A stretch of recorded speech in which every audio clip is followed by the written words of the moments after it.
What's up, everybody? It's Jay with Justin and Jordan. I'm trying not to laugh, but what we got going on today, Justin? So today we will be predicting the Eastern Conference for the NBA. Last week we predicted the Western Conference. That was a funny episode. If you didn't see it, go check it out.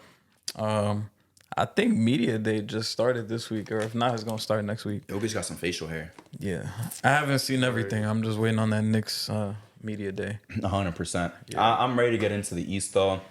I'm not gonna lie, the West one is like the interesting one. Just to recap real quick, like for example, Colin has Spurs in the play-in. I had the Kings top 4, top 5, for example. I have the Rockets in the play-in. We had some good debates on that. Some people on this were kind of split on the Clippers being as low as 13th. Some as high as like in the play-in because of what's going on. Another thing too, Kawhi, man. Now that's affecting the prediction, but might make mine look bad. But we'll see so far though. But again though, we got Dequan here in the cut again. This is like your fourth episode or something. Shit, I think so. It's gotta be like my his third or my fourth. Like his fourth episode maybe. Always appreciate him coming in. But let's just get right into it, guys. The opposite, it's so funny too, because I'm gonna ask a 51 question, but it's so funny too, because I think we're gonna debate the bottom more than the top, honestly, at this point. I feel like You think so? I feel like we're gonna be debating 13 through 15 more than 1 through like 3. Because the East is weaker. The West is, just being honest, the more interesting one. We'll see if there's a bunch of differences between ours before we get into number 15. Same thing as last week. How many 50-win teams are we gonna see in this conference? To be honest, I could see maybe three to 4. What about you, D? Yeah, I'm gonna go with 3. All right, so we all agree because I came in with 3. I think the top 3 is all gonna get 50 wins, but like I think 3 is gonna get 50 on the dot. I ain't gonna lie. That's the only reason why. Yeah. There's so many teams to kind of beat at the lower end. Speaking of the lower end, though, Dequan, who do you have for number 15 to start us off? Number 15, I think it's obviously. Really? Yeah, it's mad obvious. I got the Nets though. Oof. Is it that obvious though? They got Kinda. Killian Hayes, bro. It's a Killian Hayes. You don't make those moves unless you're 15. Yeah, well, unless you want to be 14th. You never know. They got Killian Hayes, you feel me? Nigga said Killian Hayes. Come on, bro. Laws Bridges. I mean, Justin, you got them at 15? Yup. All right, so do we. We all got them at 15, bro. I ain't gonna lie. Yeah. Without Bridges out there, ain't no reason to tune into the Yes Network in fucking January. It's gonna be the I'll say that much. Cam Thomas show. Honestly, I feel like a lot of people are excited for that. I'm not. I'm really not. I'm not really excited because people are putting too much stock into it. There's a lot of Cam Thomas believers, bro, but I feel like with this team, he's gonna get the ultra green light. Yeah, he'll get his 25, but I think he's gonna be shooting low 40s. It's only fun the first it's gonna week. Be inefficient. Yeah, it's gonna be inefficient as fuck, bro. I'm not excited for that. That shit only What fun. about Claxton too? Man, I think he's I feel tight. bad Nah, for he's him. good. He's good. But I That's feel what I bad was for gonna say. I him. think he's nice. He's nice. Like he said it himself too. He was like, "Y'all was only giving me DPOY consideration because you guys were watching me. Because KD and Kyrie were around. Now y'all not watching me, but I'm doing the same shit." So that's why I feel bad for him. I feel like if he's on a good team, more people, more casuals would acknowledge how good of a defender he is, how good of a rim roller he is. But for right now, bro, he's stuck. If they really want to get Cooper Flag, they should trade him. That's what I was gonna say. Yeah, but for what? Who really needs that center the most? I'm trying to think. Shit, the Knicks. Never. That's just not happening again. Yeah, that's not happening That's just again. not happening again. It's gonna be That's the only another 40 problem. years before they trade with us. You don't Yeah, think the Heat bro. would take them? No. Who? The Heat.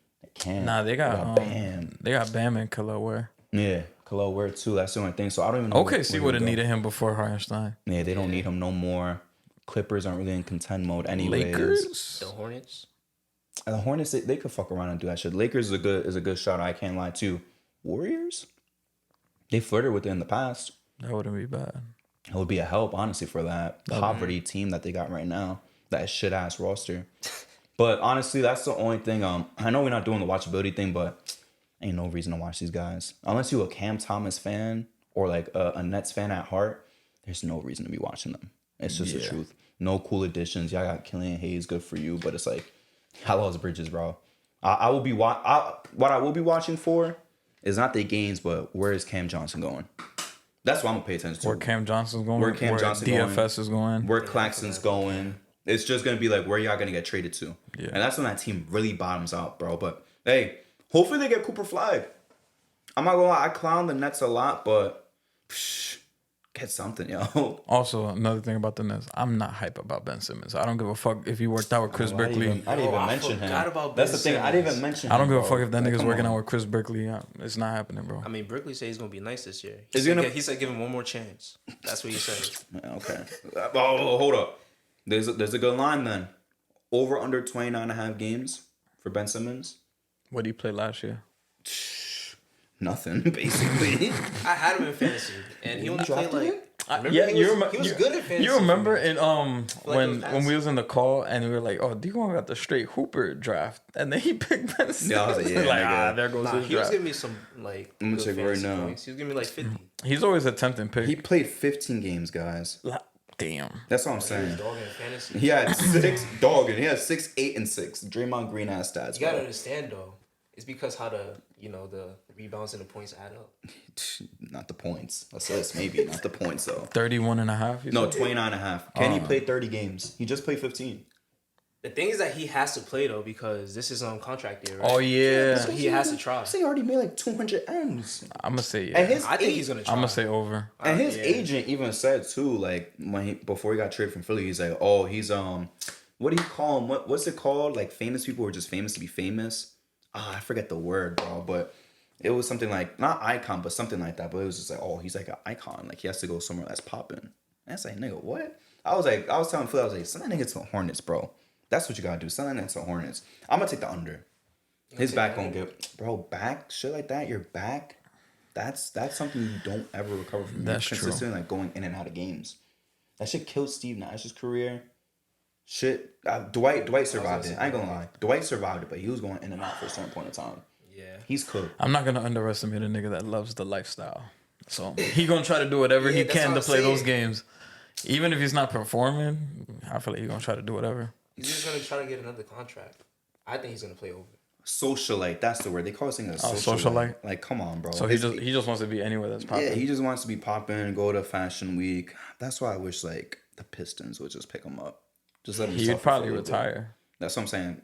That's why I understand where you guys are coming from, but he's not starting for money, bro. He's a hooper. He became an NBA hooper to get money, to get this socialite type of life. You feel me? I feel like he gonna do just enough to like sneak these niggas. What? I don't know. For a 3-year, $30 million contract? I mean, shit. Is better anyone than gonna nothing. pay him more than $10 million a year? Who? I think so. Come on, if he shows that he Are could you do serious? something this season, they're gonna be like, oh, you know what? Maybe he can still ball. So if They're someone gonna sign him. You think if the Wizards get like for some reason, let's say they get like the 6th pick in the draft, they miss out on the point guard. I don't wish that. You think they'll be like, Ben Simmons come in for a year? I'll feel bad for Wizards fans. So I ain't gonna lie. I ain't can see the gonna lie. Wizards doing some stupid shit like that. You think the Warriors would roll the dice? They got nothing to lose, bro. Ew. They got nothing to Him and lose. Draymond out there together. He can learn from Draymond as he ages. I guess. I Honestly, could that would maybe. be bad. I think Draymond will punch him in the face too, because he's another like I'm too cool shit. I'm just saying. I feel like he'll deadass get his face punched in too. I can't lie. I would love to see that. Though. Me too. I love to see that on video. I ain't gonna lie. One Jordan Poole shit. But I don't think there's any team that's gonna be like gasping like let's get Ben Simmons 15 M's a year. You feel me? Like he's cooked, bro. Like if he puts up 6, 7, and 6, you feel me? That's not really numbers where I'm like, if I'm a GM, I'm like, damn, I gotta pay this guy. I need this guy badly.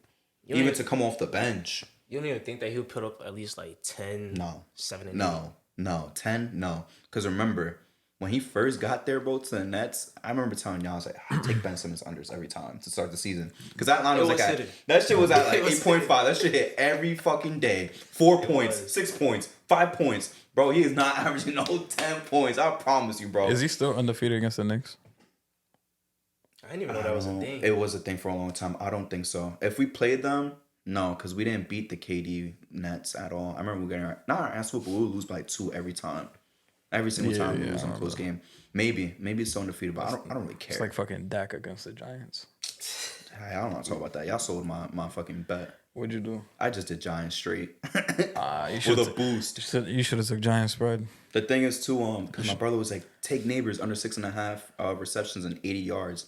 I was like, bro, they That nigga had 111. Yeah, no, it's not even that. That's the problem. I told my brother, I was like, because my brother's name is Justin. I was like, Justin, he's the only target out there. He's gonna get like 10 fucking receptions, bro. And he had OD before he went down anyway. He had what, like 11 or 12? Yeah, I'm like, bro, there's no one else to throw to. Yeah. Who the fuck else are you gonna throw to? He was cooking though. Shout out to him. He was cooking. But let's move on to number 14.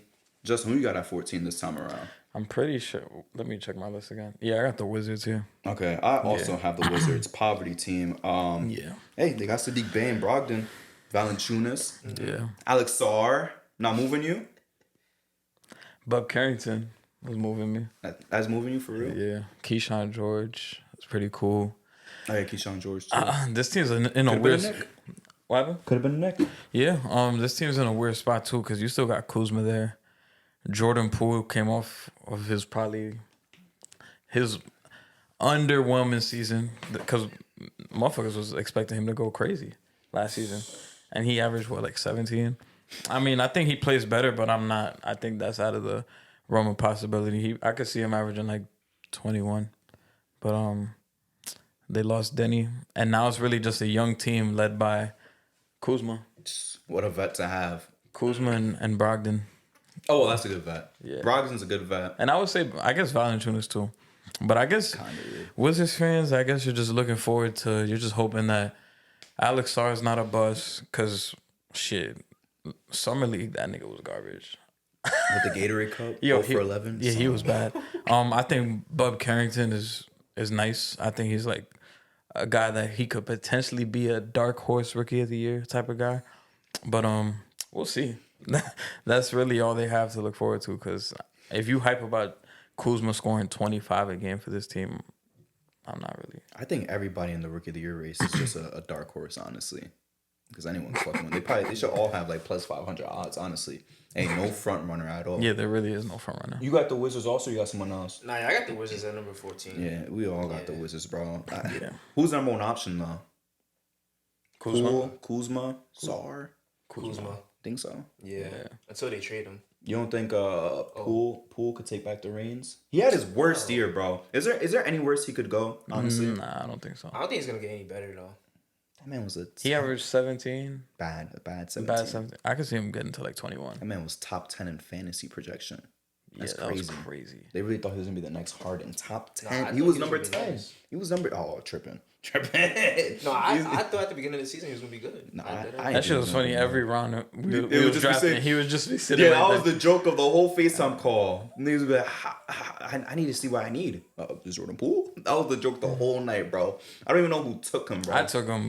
Yeah, but like in the 10th round, Yeah, 10th bro. round. Like 100-something pick. I was like, I can't pass this up anymore. Yeah, it's gotta be Kuzma. You know, I'm not really the biggest Kuzma fan for the past few years, but you did your thing for me in fantasy. Shout out to you. And you did your thing for me when it came to taking the over on 6.5 rebounds. So I appreciate you for that, Kuzma. Ain't no reason to watch this team though. Hell no. Watchability tier list. It's coming soon, bro. Even against the They Knicks. going down. Even against the Knicks, I didn't really like watching this team. I wouldn't The even watch the whole one game. bright spot to my nigga Koulibaly. The thing is, I forgot about I that. think Koulibaly is cool, but y'all might disagree with me. I don't think he's ever gonna become anything like crazy. You feel me? I think he'll be a good role player for years to come, like a plug and play type of guy. Something to look at too. Yeah, he's cool though. No Watching disrespect his, to him at his all. development. Yeah, no disrespect to him at all. I hope he is successful. You feel me? Especially for the expansion of the game. But I don't see what a lot of people see in him. You feel me? A lot of people think that once he really develops at his peak, he could be like an all-star type of guy. I think he'll be like a good guy that would be valuable to like playoff teams. It's like a third, fourth option kind of right there to be that glue guy, that Swiss Army knife. But besides that, like, I'm not excited to watch him on the Wizards develop, to be honest with you. Ain't nothing I really care about that shit, bro. 13, we all gonna agree there too, because this is where I got the Pistons. Yeah, I have the Pistons here. Damn. You don't have them? Who you got? That's fine. That's fine. What you got? The Bulls? I got the Hawks. Oh, yeah, that's I fine. don't know. They all on the same. They're Yeah. all on the same pile of shit, bro. One just smells worse than the other, to be honest with you. So talk to us about the Hawks and why you got them that low. Honestly, I got the Hawks because obviously like they lost DeJounte Murray. I know like him and Trey wasn't like a good pair to each other, but I don't even think that Trey just like on his team by himself is gonna do anything really like move them up or anything like that. They only added like Larry Nance and fucking Cody Zeller. Respect Dyson Daniels, but that's it. Oh, yeah, Dyson Daniels. Oh yeah, him too. But yeah, I don't really see this team going anywhere in the East, at least. I just see them being number 13. Nah, yeah, that's respect. You got the Pistons like one higher, or way higher. Way higher. That's my boy right there. That's how I felt last year. That's how I felt last year. So I guess not way higher, but it's a little bit higher. Nah, that's fine. Justin, I'll let you dig into the Pistons first real quick because I was like a Pistons truther last year. I'll go last. Yeah, I think I had them at like 12 last year. But the Pistons, they were a team where I was like, no shot they're gonna be that as bad as last year because they had the 28 game losing streak. But then at the same time, I'm like, you kind of have to hold yourself a little bit because we had those high expectations last year and they fucking flopped tremendously. So I guess I feel like 13, 12 is like the right place to put them at. Cade, big time year coming up. He just got paid, so we'll see what happens. You think they got the pieces to help him out with that issue of no spacing? Beasley, THJ, Tobias. I think they did what they could. They tried, yeah. They tried. They did what they could because you're not getting no free agents unless you throw in a bag. Like the only way teams like this are gonna get talent is through the draft or throwing bags at niggas. And they did what they could there. I think Jaden Ivey has a big. I'm not gonna say he's gonna have a big year, but he has a big season coming up. Like this is like kind of make or break for him. Because you got somebody there in Ron Holland that's like waiting to take that spot. Asar Thompson. That was my next point. Yeah. I can't wait to see what he does in his second year because this motherfucker was a demon. He just didn't have his jump shot was garbage. But like defensively, if he could have a serviceable jump shot, he could be like a great player on this team. Especially once they become like a competitive team, he's gonna be a great piece. Jalen Duren, we all fuck with. He just gotta get better on the defensive end. But like I see the upside there. He's a guy he's a great young player in this league, and I don't think they're gonna be as bad as next year because that streak was crazy, bro. And I've seen there were some nights where they were literally going toe to toe with some of these good ass teams. Celtics. Yeah. Should have broke it against the Celtics. I was praying too. And hopefully this is the Cade All-Star year. Yeah. But yeah, bro, I don't think they're gonna be that bad, bro. Not as bad as last year. Yeah, same thing. Just to reiterate what you said, because my big thing, I understand like you was talking about the surrounding pieces. I'm really locked in on Cade. Been locked in on Cade since rookie season. I fuck with Cade Cunningham. I really want him to succeed. I think that he is gonna be an All-Star this year. He was borderline All-Star last year. I think if a guard got hurt, he should have been. Probably wouldn't have been. They probably would have called Derrick White for whatever reason. But he should have been the first dude like on lock, on speed dial. Like, yo, so-and-so's hurt. I need you to come play the All-Star game. Because he deserved it. Because he, as an individual, was hooping. He was hooping. A lot of people want to say, oh, he's inefficient. He wasn't shooting that bad. He can't shoot from three. He was not shooting bad from three neither. And he was doing all of this with the worst spacing team in the league. You feel me? I think Malik, I think THJ, Tobias Harris, they're going to alleviate that concern. I'm not going to say, like, it's gone. Like, the problem's completely gone. He'll be free to do whatever the fuck he wants. Well, that spacing, but the spacing has definitely improved times 5 with just those additions to me. Because it's not crazy additions like Justin said. I agree with him. It's kind of like you scraping the bottom of the barrel, but shit, man, that's better spacing than what you had last year. And they got that nigga Fontecchio. Yeah. Shout out to Fontecchio, too. Shout out to him. But my main thing is going to be Cade, bro. You're going to be an All-Star this year. I promise you. I promise you, bro. And the thing is, too, like, yeah, it's number 13. We spent a lot of time on number 13, but it's an improvement. Yeah. Y'all not going to lose 30 games in a row. Yeah. I know you're not. It's an anomaly. Cade Cunningham said himself, he's like, yo, like, we're not this bad. Like, I know we're not this bad. And just as that, they was going toe-to-toe with everybody. They went toe-to-toe with the fucking champs, bro. I mean, shit. If they go 13, maybe they get blessed and they get the number 1 pick. Maybe. Because it's, 3 straight number 5 picks? Yeah. They be getting screwed. That's crazy. Well, last one wasn't even a screw. Anyways, no one of that shit, to be honest with you. They lucked out not getting that last. People just laughed at them to laugh at them. You really missed out the 2 years prior. Correct. They could have had Wemby. Damn. Could have had Wemby and Paolo. A Cade and Wemby lineup. Imagine Cade, Paolo, and Wemby. That would have been fucking. That's how it would have been. If this was like the NFL, that's how it would have been. That's the dynasty, bro. I ain't gonna lie. That's a real life dynasty right there. They would have been in the playoffs. They would have been in the playoffs. Not even the play-in. They would have been top 6. I ain't gonna lie. As an AC, that team, I don't give a fuck what nobody says. The surrounding pieces, whatever. They're giving the Cade, Celtics Paolo, problems. and Wemby, nigga, what? They're not being the Celtics, but they give them problems. So, Wemby on That would've been KP in the crazy. playoffs. Shit. That should be nasty. Number 12 though is where I got Dequan's Hawks. Even though Dequan's not a Hawks fan, but this is where I got the Hawks. Who you got at 12, Justin? 12. This is where I also have the Hawks. What about you, D Money? I got the Hornets at number 12. All right, shout out to you. So, Yeah. just to go into the Hawks, man, my thing is that there's so much shit at the bottom, bro, that I don't believe that a Trae Young led team. Because to me, Trae Young's still like an all-star talent. He's still just talent-wise, not as a player, but like when he plays and utilizes his talent to fullest potential, he's a top 30, 25 guy. You feel me? And guys like that, they don't really let their teams go all the way down to the shitter. So I think he's gonna be able to lead this team. Lead quote unquote to 30-something wins, but it's just not gonna be enough. They're not gonna make no play-in push.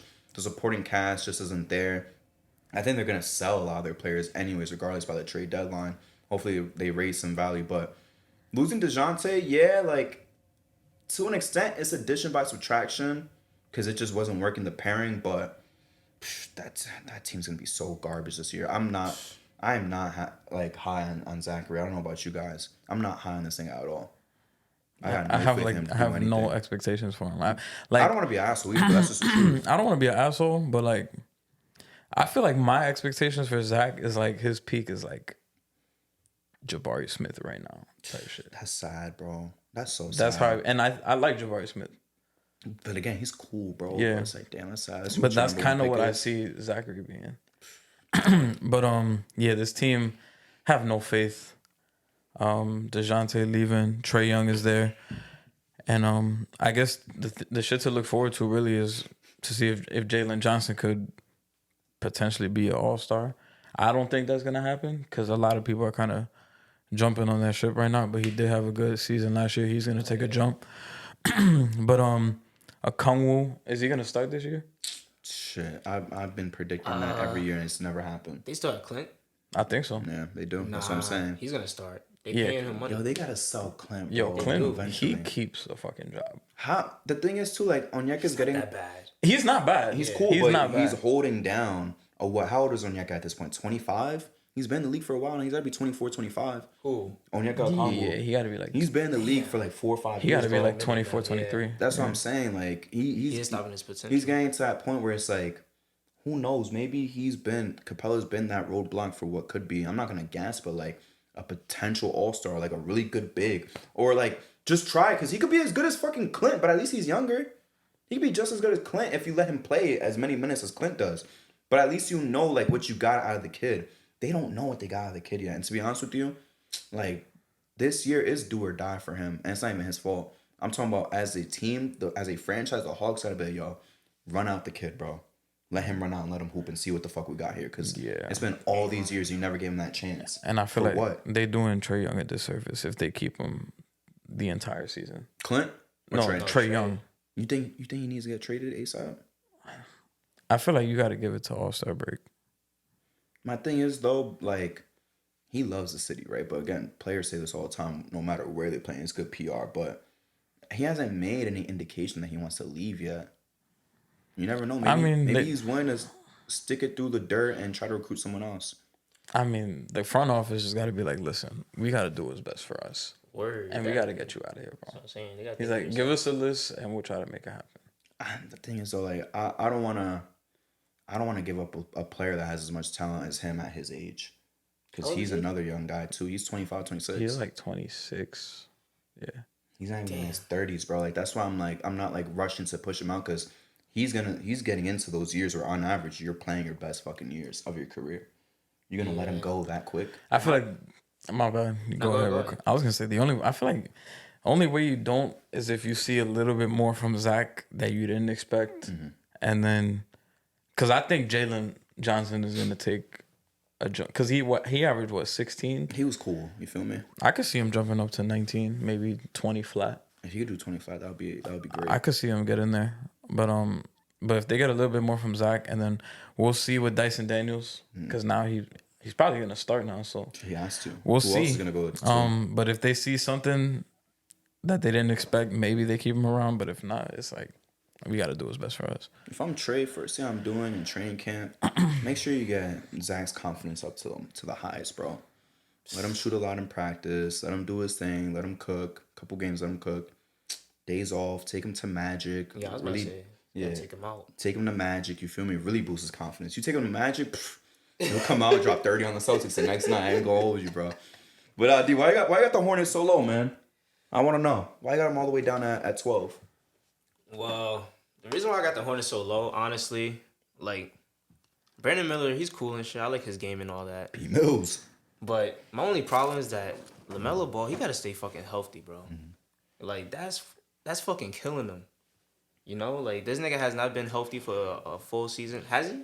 Has he been healthy for a full season? Full season depends what you mean by full season. I don't think he's played more than he hasn't played more than 65 games in his career. That's what I'm saying, like unless I'm bugging. You talking about LaMelo? Yeah, what's the most Ball. games he's played? I don't know if he's played 65 plus. The most he played was 75. Really? That was his second Shout year. out to him. damn, all right. That's the only. Is that an outlier though? Yes, because his rookie year he played 51. That's what I'm saying. 2023 he played 36, and then this past season he played 22. Yeah, plus he played 20 games last year, bro. Yeah, That's what I'm saying. Like he gotta stay healthy for them to even want to compete, be a number 8 seed or something. I don't see him being healthy this season. I feel like it's either gonna be his fucking ankle again, his fucking knee, not. something. I pray to God that like anything bad doesn't happen to him, but yeah. And then the only person they really added was Seth Curry. That's a good piece. Respect Harry Giles. good 3-and-D. I still believe in you, Harry. Supposed to be the number one pick a couple years ago. Oh, they added Harry of who? Harry Giles, They did? Giles, whatever. Oh shit! Should have been the number one pick a couple years ago before. Justin knows before he fucked his legs up at Duke. Wasn't he out the nah, he league? fucked it up before Duke. Huh? Wasn't he out the league? Yeah, I think he tore both his ACLs. Like he already committed to Duke. He was like the number one player. He was a top 3 player, and then he fucked up his 2 ACLs. No, he was on the Kings and shit. Yeah, I remember him. He was yeah, a king. but wasn't he out the league though? You saying last season? Yeah. Maybe. He might have been. I wasn't following him. I remember he was on doing the shit on the Lakers Kings. real quick. Yeah, I don't remember. I remember. Yeah, I remember that. I remember him being on the Lakers. It's because I seen him in a jersey. I was like, what the fuck? When the fuck What are you did he doing play here? for the Lakers? Nah, bro. Yeah, I want him to succeed though. I remember he was supposed to be that top guy. Nah, he was. They made like no additions though. I that's see what where I'm you're coming from. I have the Hornets a little bit higher, but like Dequan said, they could be this low. They could be a little bit higher. It all predicates on LaMelo Ball. This is his 11. This is 12. Oh, his 12. Like it all predicates on LaMelo Ball, bro. That's the only problem, man. Yeah, it's true. Because when he's healthy, they won 40 something games. They'll win their cool little 43, 44 games. That's enough for the playing. But if he's not playing, bro, he's a bottom feeder team. Yes. Like he's so valuable to his team, and that's a problem to me.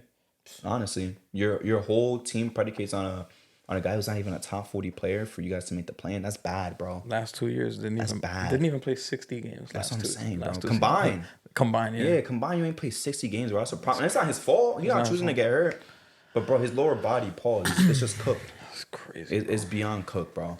We're moving on to 11. Justin, who you got at 11 right now? 11, I have the Chicago Bulls. So do I. Yeah, I agree. All right, so we'll all got the Bulls. We'll just open up the can of worms of the Bulls talk. What you thinking, Justin? This team, they're in a tough spot right now just because like they have a lot of shit going. They have 2 different identities right now. They got a lot of shit going on. So you kind of have the rebuild with Mattis Buzelis, like the young guys, Ayo Dosunmu, Patrick Williams is still young. But then you got other motherfuckers like Zach LaVine is still there. Vucevic is still there. Lonzo Ball is still there too. Yeah. So it's like a lot of bullshit going around. Their guard rotation, like that's a lot of guards to have. You have Giddey, Kobe White, Ayo, Zach. I mean, you could count Zach and Lonzo, but that's like a lot of motherfuckers right there. I don't know what the direction of this team is. Are they trying to? Because you could tell me that they're trying to push for a playing spot, or they're trying to go get Cooper Flag. They definitely not trying to get Cooper Flag. Yeah, they're like 1 foot in, 1 foot out. I feel like this season they really have to pick a side of what they want to do. You gotta get rid of Zach. I don't know how you're gonna do it because that contract is insane, and he's kind of injury prone. But they gotta make it happen. And same thing with Vooch. They gotta get rid of him somehow. And I don't know if Lonzo's gonna be here for the whole season. I guess he might, because like who else is gonna want him at this point? He hasn't played ball since what? January 2022? 2022. Yeah. He might have to thug it out with the whole season there. But yeah, bro, this team is kinda like in limbo until they figure those pieces out. Yeah, this is a burning pile of trash. That's what I'll say straight up, bro. They're fucked, bro. They need to bottom out, bro. This is just not the roster that you're gonna field to try to make it to a play-in. And the problem is like with their ownership and with their front office, like they're gonna try to push to like win just enough, but still miss out. And it's like, what's the point of that? You're always gonna be stuck in that 35 to 39 wins like realm. What are you gonna do with that? You should have been moved on from Zach when he had peak value. You feel me? Yeah. You just lost DeMar. Do you guys really think you're gonna go out and win without DeMar DeRozan, who was your bright spot for like the past 2-3 seasons? Come on, bro. It's time to move on.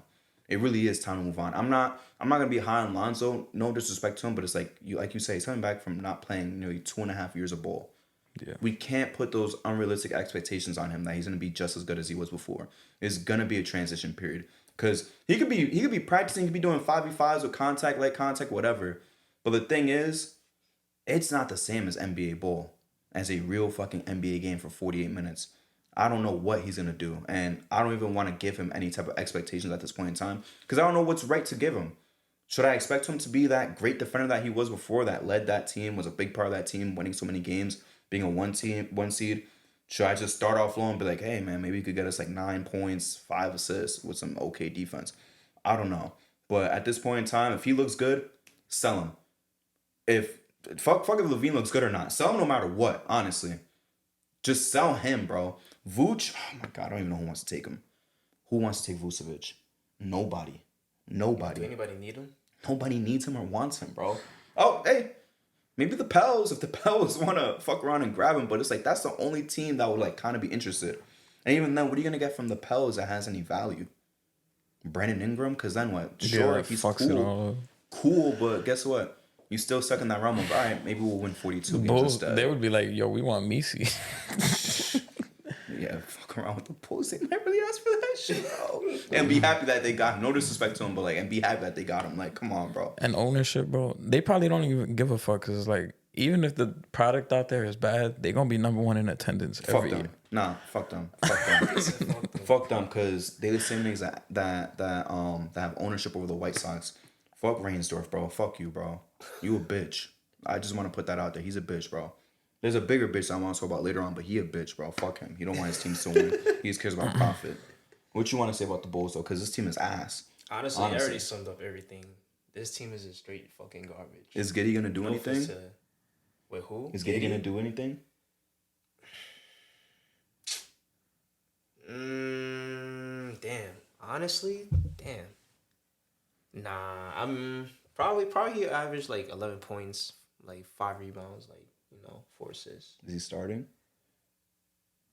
Shit, he better start. I think he might be 6 man. Nah, I don't think he's gonna start. They just gave Caruso up for that nigga for free. Are y'all starting him or Alonzo? No, that's my thing. I would start Josh Giddey over Alonzo. I would just start Josh Giddey. I think it's gonna start off with Josh Giddey, right, for like a couple months, and once Alonzo's accustomed, bro, I think Josh Giddey going to fucking bench. My son Dave calling. Oh shit. Don't worry, I'm gonna text him. Should we call him at the end? Yeah, we'll call him at the end. Fuck it, I'll call him at the end. But yeah, bro, I think Josh Giddey's gonna start for the first half of the season. Second half, once Lonzo's fully transitions, and we bro, get your ass to a fucking bench. And they definitely can't play together neither. And that's gonna look like one of the worst trades if that happens. This thing Dave said live caller session. No, we're not doing that. No, no. He better crash out. Maybe at the end. No, we're not doing that. But I'm not gonna lie. We will see a Giddey, Lonzo lineup for a couple minutes per game. That's just gonna be terrible. That shit might be horrible. That might be like some of the worst hoops I'll see in my life. Honestly, what, Giddey and Lonzo at the same time. Nah, we won't see that because of Kobe White. if he has to sit too, or if he misses a game, it's inevitable. We're gonna see him on the court at the same time. Yeah. It's just gonna be some ugly hoops. It is Very ugly hoops. Very ugly hoops. Let's get into the bottom of the plan, though, guys. This is where I got the Hornets. Basically, again, to repeat what I said earlier, super volatile fucking team. Said it in the stock episode. Said it today. You feel me? Lonzo plays. LaMelo. Fuck, I'm fucking up the names already. LaMelo plays. If LaMelo plays 60 games, they'll be a playing team just because of how bad the East is. Just to be honest with you. If not, they're cooked, bro. Because shout out to B Mills. You know, shout out to some of the guys that they got out there, but they're not moving me, bro, as a playing team without LaMelo Ball. So, to me, it all depends on LaMelo, what you're going to do, because you're only going to go as far as LaMelo takes you, to be completely honest with you. If not, y'all are cooked. And this is me trying to come in with an optimistic mindset that LaMelo is going to be hooping this year. Who you got at 10, Dequan? For number 10, I picked the Raptors. So do I. Oh my God, you haven't said the Pistons yet. Wow. Yeah. I just noticed I haven't said the Pistons yet. This is where I got the Raptors, though. Yeah. Yeah, I got the Raptors. I told you shit about Toronto. You want to go, Jay? Because I'm ready to cut my Toronto promo soon.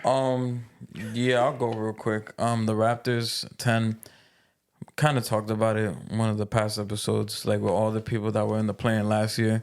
They're probably gonna either move up because they were good teams and they got hampered by injuries, or they were just really bad teams now and they're gonna move down. But I think the Raptors are a team that they're definitely moving up just because Scotty Barnes was hooping last season. He got hurt towards the end. He just got a big bag. Emmanuel Quickly just got a big bag, and now you're going into the season with Quickly and RJ, and they looked fun. When that trade finally happened, they was actually competing with like some of the top teams. They were nice. They were going toe to toe with the Lakers. I mean, maybe that doesn't really matter to some people because the Lakers are fucking mid. They was going toe to toe with the Clippers and shit. I seen RJ drop 37.5 against the Warriors. Love you, RJ. I just think this team is really exciting. I think RJ's gonna build on what he did in that second half, and he's gonna prove why this is the RJ era. And I know Jordan thinks he's gonna be an all-star. Mm-hmm. I think that's a great pick. I hope he is an all-star. And we saw Scotty Barnes be an all-star. And I want to see what Quickly continues to do, being a starting point guard now. And if Grady D continues to grow as a player. What is that? You know who that is. What are you talking about? Who? You know who that is. I don't watch Raptor games. Who the fuck is that? He said, who the fuck is that? Yeah, who's that? I don't watch Raptor games. Who's that? Grady. I'm not doing this I shit can't again. search him up. My phone's about to die. But Coach Darko. Shout out to Darko. Yeah, he does that thing over there. So, but I think the Raptors will be a playing team this upcoming season. I still don't know who he's talking about, but shout out to that guy. I'm sure he's a good player. You know, I don't know who the fuck that is. Maybe I'm not watching enough Raptors games. But D, what you think about the Raptors? Just to add on to what Justin was saying, just my own way of saying it. I think IQ is gonna step up this season. Obviously RJ is gonna step up this season too. Scotty Barnes, he's gonna do what Scotty Barnes do. You know, he was an all-star, as he said. I think he's gonna be an all-star again. But I'm liking what IQ is gonna be doing this season. I think he's gonna really step it up the most over RJ. Really? You think he's gonna step up more than RJ? Yeah, I'm not gonna lie. My stock is to IQ right now. For real? Yeah. Shout out to you, but I guess I'll talk about the Raptors right now because we'll transition to number 9 just like this. That's where I got the Raptors. RJ Barrett, man, 23 points per game. I think it was like on 55% shooting, good 3-point shooting. I think the free throw shooting still wasn't there yet, but you know, it comes with it. You know, you got to sacrifice something. But obviously gonna be a first-time All-Star this year. He is the best player on the team. I'm gonna put it out there. I'm gonna get in early. I think he's gonna be the best player on the team over Scotty Barnes. Scotty Barnes is gonna have to take a step back because, like Justin said, this is the RJ era. To be honest with you, this is Star J Barrett, bro. And if you don't recognize that 23 points per game on 55% shooting as a guard, as a wing is good, bro, like. What is wrong with you? You don't want your team to win then, Scotty. So take the step back, kind of get into more of that playmaking role because we all know Quickly can't really play make like that. He'll do his thing, put up his 16, whatever. But be that primary ball handler, playmaker. Let RJ cook from the left side, bro. Let him do his thing, honestly. And I had to look up who Justin was talking about in Basketball Reference. I'm assuming he's talking about Grady Dick. Hopefully he does improves as a shooter too. Year 2, I'm really hoping that he gets more opportunity, especially with the loss of Gary Trent Jr. But if he gets the opportunity, maybe he could turn out to be that sharpshooter that he came in as and improve his 3-point shooting. But yeah, I'm actually high on the Raptors. I want them to do good. What? No, I'm I just don't know. It laughing. was funny. I really want them to do good. I want them to succeed solely because of RJ Barrett and Emmanuel Quickly. Shout out to my 2 former Knicks. Yeah. Yeah. So who do you guys have at number 9 then? This is where I have the Hornets. Okay. Yeah. Dequan? Number 9, I have the Pistons. Okay, I was about to say, yo, imagine you don't say the Pistons Yeah, yet. imagine. I was about to be like, wait a second. I would have been like, wait a second. I mean the Hornets for me at 9. I think this season is the season where LaMelo finally plays again. At least I'm thinking like 65-ish games. 65, wow. Yeah. I just wanted to hit 60, honestly. Yeah, I'm thinking 65. I think this is and I feel like he kind of knows it too. That he's like, yo, I haven't played. I gotta be available for this team. And I like what they got going on with Brandon Miller. He had a great rookie season. Obviously, he got overshadowed with Wemby, but Miles Bridges is still there. And as long as he's there, him and LaMelo gonna have that connection. Yeah. Mark Williams is another guy who gotta stay healthy. Knock on wood, because when he plays, he does so much for this team. Salon, I'm not really expecting too much. Me neither. He's a rook. And they got a new coach too. They got Charles Lee, who was an assistant with the Celtics last year, and we'll see. I think he's kind of under the. He came from the Mike Budenholzer like umbrella, so we'll see what he brings to this team. Because Steve Clifford, I'm sorry, that nigga was garbage as a coach. I don't care that he took the Kemba Walker team to the playoffs.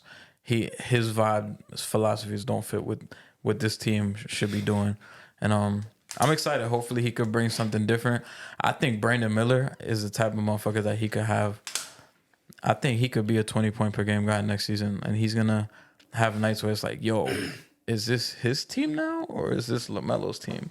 I think Brandon Miller is that good. It's still fucking LaMelo's, honestly. But I don't know. I think there could be nights where Brandon Miller's going toe to toe with the top fucking wings out there, and we'll just see. But you're right though. At the end of the day, this team goes as far as LaMelo if he's healthy, because yeah, Brandon Miller could drop 40 and these motherfuckers is losing by 10 to whoever the fuck. But yeah, they need LaMelo to be that driving force, because getting a point guard like him is hard to come by in this league. So they got to make sure he's healthy.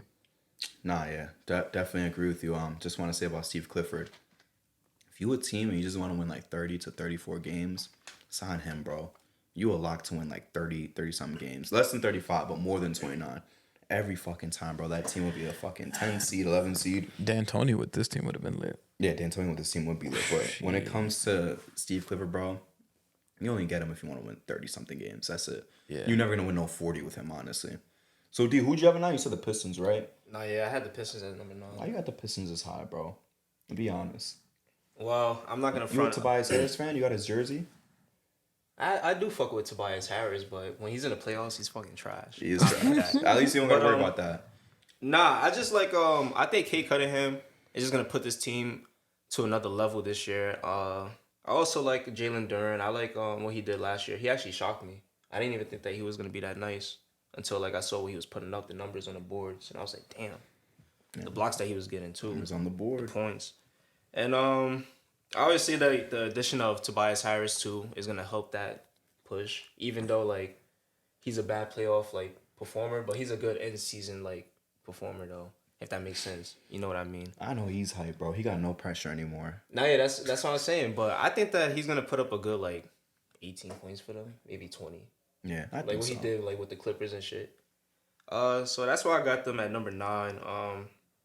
Yeah, that's all I can say about them. Yeah, I hope, I'm not gonna lie, because I have Pistons. I didn't buy these stock in terms of our episode, but I got faith in them. I'm always rooting for them solely because of Cade Cunningham. I remember I told Justin last year, I'm like, God, this is like one of the top cores in the league. Boy, was I fucking wrong. But they could come back, they could rebound, still put themselves in that conversation of like, yo, like, we're gonna be a good team. Because Justin, I said not last season and not this upcoming season, but the one after they're gonna make the playoffs. Right? I'm pretty sure that's what I said on the show last year. So that means, yo, next year, I need y'all to make the playoffs, please, so I don't look wrong. Please, honestly. But moving into that 8th seed, I'm going to be honest with you guys. I never troll on the show. I never troll on purpose. I was this close to putting the Pacers here just to troll. But, bro, with how, like, mid the Heat is, I had to just leave them here. I have the Heat here, too. So badly I wanted to put the Pacers as troll. I was like, damn, bro. I can't even dig deep into myself and think, damn, I'm going to put the Pacers here to troll. Because the Heat are still there, bro. The Heat down as shit, bro. This is where I got the Heat, though. You smirk at me. This is where you got the Pacers? Yeah. Oh, you're a real nigga. You're a real nigga. Troll for me. Troll for me, please. Cause I want them to be 8 so fucking badly, bro. I want them for us to be number 8 so badly, bro. Cook, Dequan, please. Yeah, I mean, it's nothing for me to really cook. Like, obviously, to Halliburton, Halliburton is nice. The only reason why I got them number 8 is because I have like different reasons for the other team. Is like more of a reason. Like I got the Heat above them is because I have like a more reason for them. So it's not really a reason like a knockoff to Indiana or anything. It's just more of a reason for the other teams that I got them above like them. So there's nothing for me to really say like bad about them except that fuck them niggas. He's the Heat hater, so I know he's gonna go in. So I'm gonna go first, but I just think they not gonna be nothing crazy, bro. Jimmy Butler's talking about wanting to leave. The man never played 60 games for the Heat and shit. He's not gonna really be on shit. Bam is cool, but Bam, you don't want Bam to be your number one guy, your number one option. Tyler Hero is another guy who's like cool, but he's cool on certain nights. By the way, this is gonna be the year that RJ buries those him versus Tyler Hero debates. I promise you. But this team is like, me and Justin are like tired of showing them love, bro, because they went from like a low seed to the number 1 seed to they back down to 8. And they stayed at 8 again last year. And it's like, I don't even want to give them the benefit of the doubt of, oh, maybe they'll try in the regular season this time. They not. I'm pretty sure they cool with that. That's why I'm going to keep them at number 8. Mr. Heat hater, go and do your job, bro, and cook. Yeah, I can't put this team higher than 8 just because all the teams above them have not only done more in the offseason, they're just, the teams above them are just better, especially regular season wise. Playoffs is a different question, but you gotta ask yourself as Heat fans, like, how serious are we taking ourselves? Like, for real. You got Pat Riley talking about Jimmy Butler gotta shut his mouth, which I agree with him, because Jimmy Butler was not even playing and saying, if I was playing, the Knicks would have been home, and the fucking, what do you say? The Celtics would have been home too. And Pat Riley was right. He's like, if you're not playing, shut the fuck up. Yep. And he's right. And now they're saying Jimmy Butler has interest in the Nets, and we'll see where it goes from here. But I agree with you. I think that playoff Jimmy shit is over with. You can't rely on that shit to win a championship. Like the 2020, the bubble shit, I don't think was a fluke, but no, that 2023 shit was like, whoa, like what the fuck? Like this is not being replicated. I'm sorry. And that's the problem with Miami, bro. Like, they see shit like that happen and they kind of just think it's going to continue to happen. I think this is also the season that I think Bam solidifies himself as like, yo, this is my fucking team. To some people, Jimmy Butler's still the man, rightfully so. You could think that, but I think this is the season where Bam takes that step and he's like, yo, this is my team. Jaime Jaquez, year 2. Should be fun. He had a really good rookie season. Tyler Hero, I think everybody outside of Heat fans, maybe some Heat fans, but we're all tired of seeing that nigga. I think he's overstayed his welcome there. It might be time for him to go. A change of scenery will be nice. Khalil Ware, we'll see what he does because he was dogging in summer league. If he could play next to Bam, that'll be a match made in heaven right there with the spacing potential. But this team, bro, like, I can't even, like, if you want to talk about, and when I go back to what I was saying before about do we take ourselves serious as a team, what you're doing in the offseason, like, you re-signed Thomas Bryant. Who is you competing with? One of your key free agent signings was Alec Burks. That nigga was on our bench. And you're actually going to give him, like, he's actually going to play big minutes for y'all. This nigga was on our bench. He played in the playoffs because niggas went down. And now he's actually going to play big minutes for you guys, like key rotational minutes. He's going to be a rotational player for you guys. Kevin Love, you re-signed. Isaiah Stevens, you signed to an Exhibit 10. I don't know who that is. Or Hayward Highsmith signed a multi-year. That's great. People call him the Tatum stopper. Josh Christopher, you signed on a 2-way. He was dogging in summer league, but is he really gonna play like that? I'm hoping maybe if he could rejuvenate his career with Miami, that'd be a fun story. But you guys just didn't do anything. And they just signed Nasir Little. Yeah, and he might actually play for them, like with real rotational minutes. That's kind of what the Heat do. They're gonna bank on these guys and try to see if they could like get the most out of them. But I just don't see the teams in front of them. And you could, I don't know, any Heat fan watching this, you try to convince me that the teams in front of them are better. I mean, that the Heat are better than them, because they're not.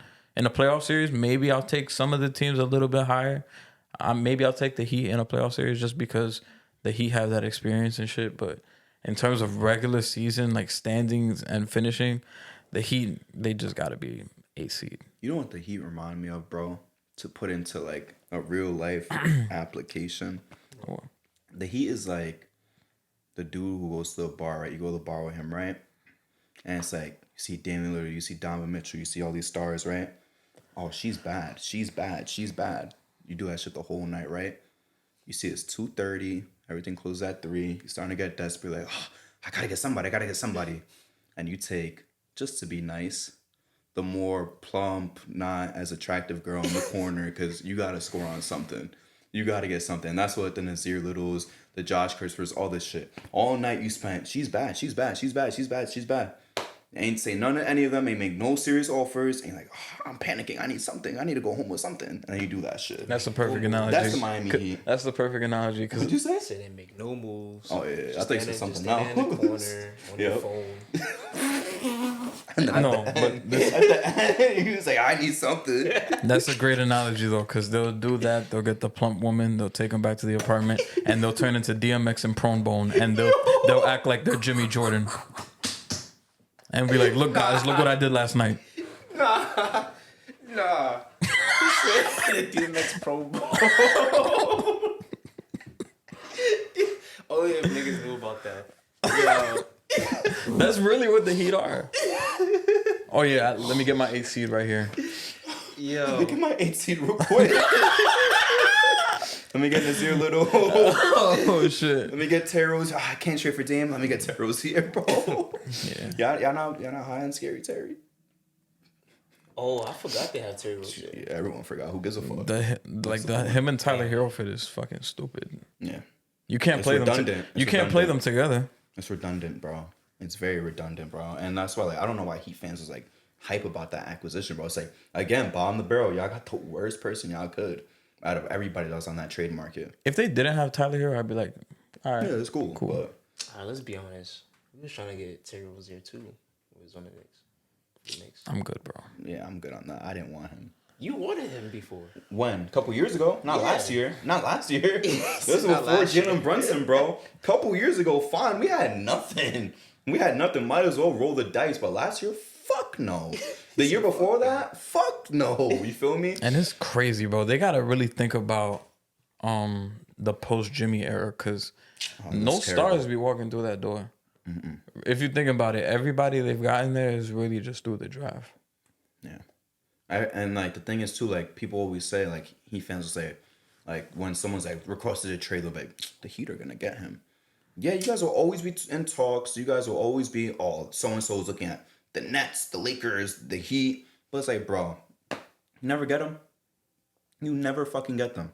Your marquee trades and signings have been in a couple past years been Terry Rozier, Jimmy Butler, and who else? Kyle Lowry.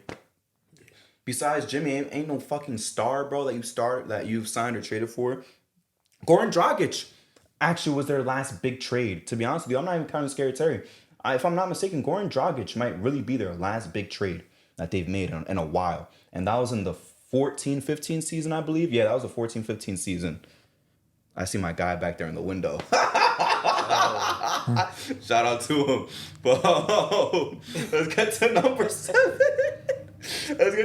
Yo, I'm not gonna lie, it should be having me crying right now. Number 7, D, who you got? Oh, this is where I got the Heat at. I got the Pacers here. Pacers. I also have the Pacers at 7. Okay, good. It was just So vice versa. yeah, so we'll give you your Heat turn because you didn't really get to talk about the Heat because you said you was gonna save it for later. We'll talk about the Pacers. For the Heat, all I gotta say is Eric Spoelstra. You feel me? Like the coaching that he has is phenomenal. You know. Nah, I didn't even know about this Jimmy Butler shit about him like wanting to leave and shit. He wants to go to the Nets. The thing is that I don't believe that serious? shit. I don't believe that shit though. He want to troll the Knicks. No, I don't want him. I feel like I think he's just trolling. Honestly, he trolling because the Knicks. he always have said, oh, he wanted to end his career with the Heat. He always he wanted to end his career with But the they Heat. don't want to pay him. They don't want to pay him, and you're right. That's why I think that this year is like important for him. It's like a redemption season. But it's I don't blame the Heat for not wanting to pay him because he don't fucking play. And he's 35, I believe. That's what I'm saying. It's a redemption season for him. He has to do these things. He has to play. He has to perform. You know. Do your fucking job. And Bam. I mean, obviously, I think they do need to trade Tyler Hero. But they're gonna be stuck in a situation if he does have that redemption season, and then you pay him, and then the years after that, it looks like how it looks right now. If I'm Pat Riley, if I'm Pat Riley, I'd be like, yo, you work for me. Don't forget that. You work for me. Remember that. You do work for me, Jimmy. That's what it is. Now go fucking play. That's what I would say. You haven't played 60 games. Remember you did it last episode or the stock episode. You was like, bro, I don't think Jimmy's ever played 60. I was like, come on. He did it one time and he was like 55, 50, 52, whatever. I was like, damn. I think the last time he played 60, he was... You said it was the last year with the Bulls. That's what you said, if I'm not mistaken. Shit. And I was waiting around. I'm about to double check that. I could have sworn that he did it with the T-Wolves, but I forgot he missed a lot of time with them. He did it was miss a top 3 seed, and they fell down. That's to 8. almost a decade ago. That's what I'm saying, bro. Shit. Like, how have you not played 60 games in almost a decade, bro? Niggas be on Kawhi's ass. Look at him. Oh no! Last time he played 60 was with T-Wolves? the Philly Timberwolves year. He played 65 combined. Wow, Yeah, combined. 65. Yeah. And before that, the only T-Wolves year that he got. But fully, literally, he's been like 50. Well, actually, no. He played 60 last season. he did Yeah. 60 flat. Yeah, 60 flat. 2023, he played 64. Please play 65. But Jimmy. 70, he hasn't played since the Bulls. like, Word. yeah. He's like, I wasted all my minutes with Thibs. Oh, y'all gotta deal with me for just 50-something games. That's it. Yeah. And even in them 50 games, it's not like he's no superstar. Like, even the regular season, no tries. Like, all right, maybe I'll get like. That's why I'll never pick him in fantasy. I'll be like, I'll just get 12 today. Who cares? I'll get 12 and play defense. I don't give a fuck. All right, today maybe I'll drop 30. He got to be like a 68 game guy. And getting back to that, paying him shit. Honestly, I kind of do like if he has a redemption season and everything. I think I deserve to pay him because this nigga brought y'all to the finals twice. You feel me? I think that's what y'all should do is like at least deserve to pay the nigga. That's what I think y'all should do. Pat Riley's a winner. How old is he? I don't think Pat Riley's he's 35, bro. He just turned 35. Oh, he's 35? Yeah. Oh, You know I'll take why? that back. You know Yeah, why I you're going to pay disagree him with you, though? until he's 38. Hold on. You know why I disagree with Dequan? This man let D Wade walk, who won 3 rings, just for a year to prove a point. You don't think he'll cut his losses with Jimmy Butler? Yeah, you lost 2 finals. Pat Riley don't give a fuck, We ain't bro. fucking win. If I'm Pat Riley and Jimmy's like, yo, come on, I took it to 2 finals. He'll be like, goodbye. I'll be like, okay, and I'll point behind him and be like, D Wade run 3 of these things, and he fucking left. I'll let him leave. Yeah. And guess what? And then he came crawling back after he played for the Bulls and then he played for the Cavs. He came crawling back. Come on, bro. Fuck that. Fuck that shit that he made it to 2 finals, bro. I'm just saying, like, that's the reason to pay him. And he sent Alonzo Mourning to the Nets, even though he came back. Like, come on. Yeah, Either he let him go or Pat he sent him Riley's over not there. the type of nigga that's gonna be like, you did good by us. We're gonna do you a favor. For like a poverty actually, franchise, yeah. for a poverty franchise like Portland, they'll do some shit like that. No disrespect to Portland, but it's just the truth. I feel like the Lakers might do some shit like that. Like, we'll take care of you. For making 2 finals? Hell no. You The don't think so? Lakers? You don't think so? Fuck no. Like a star guy? No. Like the Clippers who've never gone to the finals, they'll be like, thank you so much. These are the best years of our lives. Like the Blazers, they'll do some shit like that. The Hornets, I can see the Hornets doing that. The Hornets, if you go to a conference final or even the second round, because I don't think they got to the second round, bro. If they go to the second round, they'll be like, yeah, we'll take care of you. Oh, in the forever. Kemba era, yeah. Yeah, they won 48. Yo, they only went to time. the playoffs twice Yeah. in the Kemba era. One time, Wait, I thought it was only one time. One time when Al Jefferson they lost to the Heat. One time That's when- where they won 48 games, but it was like the 3 seed to the 6 seed all had 48 wins. Oh, they faced so the they Heat. faced the Heat with the Yeah, purple shirt guy. I remember that shit, And they yeah. lost. I remember that Heat series. That's when Bron fucking looked at MJ when he dunked Yeah, it. but he dunked that Yeah, shit. he looked at him. Yeah, I remember that. MJ looked so tight He too. was tight. He's like, damn, this whack ass team, bro. I got no chance It's to getting win ass this busted. shit, bro. That's why. Yeah, like a team like the Hornets, but like the Heat, Celtics, Lakers, you feel me? I'm not gonna lie. I feel like where we're at right now, we would do that. If we just made it to the finals. Yeah, we'll take care of this thing to the finals one time. But it's like teams like that, like besides those big hitters, like the Spurs even, like they let TP go. Bro, they let Tony Parker go. Like, come on, like Jimmy Butler, you got no leverage if you're on the Heat. Any other team, bro? Like, I'm like 20, let's say like 24 teams, this shit would work. Because even the Warriors that go with Clay, bro. So I'm not even counting the Warriors in that shit. You got to be a fucking champion when you playing for Pat Riley for him to even think that you have a 5% chance to keep it, bro. And he didn't even keep the best player in the franchise history. Hell no, they're not keeping no Jimmy Butler. They're not paying him shit till he's 38 years old. Nah, I'm I didn't know he sorry. was 35. I thought he was younger than that. Nah, he old, He bro. just turned 35. I at least thought so- he was like 33. Nah, he old, bro. Yeah, he I ain't old. paying him. Never mind. I take that back. But I We still said got happy him birthday to 37, him, bro. right? Yeah, we said happy birthday to him. That was 20 the as hell. stock episode, I think. Yeah, we was like, how old is Jimmy Butler? And Justin says, oh, it's his birthday today. I was like, shit, happy birthday. But I don't even want to talk about the Heat again because we did our turn. Pacers, I'm going to just say this, bro. They are not winning a playoff series next year. I promise you they're not winning a playoff series. They lucked out. They had their good vibes. Yeah, y'all went to the conference finals. You beat a Chris Middleton-led Bucks team with Dame playing as a decoy for 2 games because he was hurt and no Giannis. You beat the Knicks with no Julius Randle, no Mitchell Robinson. OG went down. If OG don't go down, we sweep you. Brunson broke his fucking hand. Look what happened once you ran to some real healthy competition. I got your ass whooped. I promise you, bro. I will bet so much money. I'll bet half a stack right now. Half a stack, $500. Whoever wants to take it, bro. The Pacers will not win a series against a healthy team. A healthy team. I promise you. Anyone can take that fucking bet. Because I got no faith in them, bro. They can't beat the Magic. They can't beat a healthy Knicks. They can't beat a healthy Philly, healthy Bucks, healthy Celtics, healthy Cavs. Like, come on, bro. I don't even know if they'll beat the Heat confidently in a series with Jimmy Butler and Bam playing, bro. Yeah. They cook. They're cooked, bro. They're not winning no series. Good luck to y'all. Try to get a superstar because Halliburton's not a superstar. Tired of hearing that narrative that he's a superstar at this point in time. Halliburton is not no superstar. He's not no top 10 player. He's not no top 15 player. Cool. Y'all lucked into a conference final because everybody was hurt. Let's see you guys do it again this year. Let's see y'all win a fucking series this year. Because I'm not seeing that shit, honestly.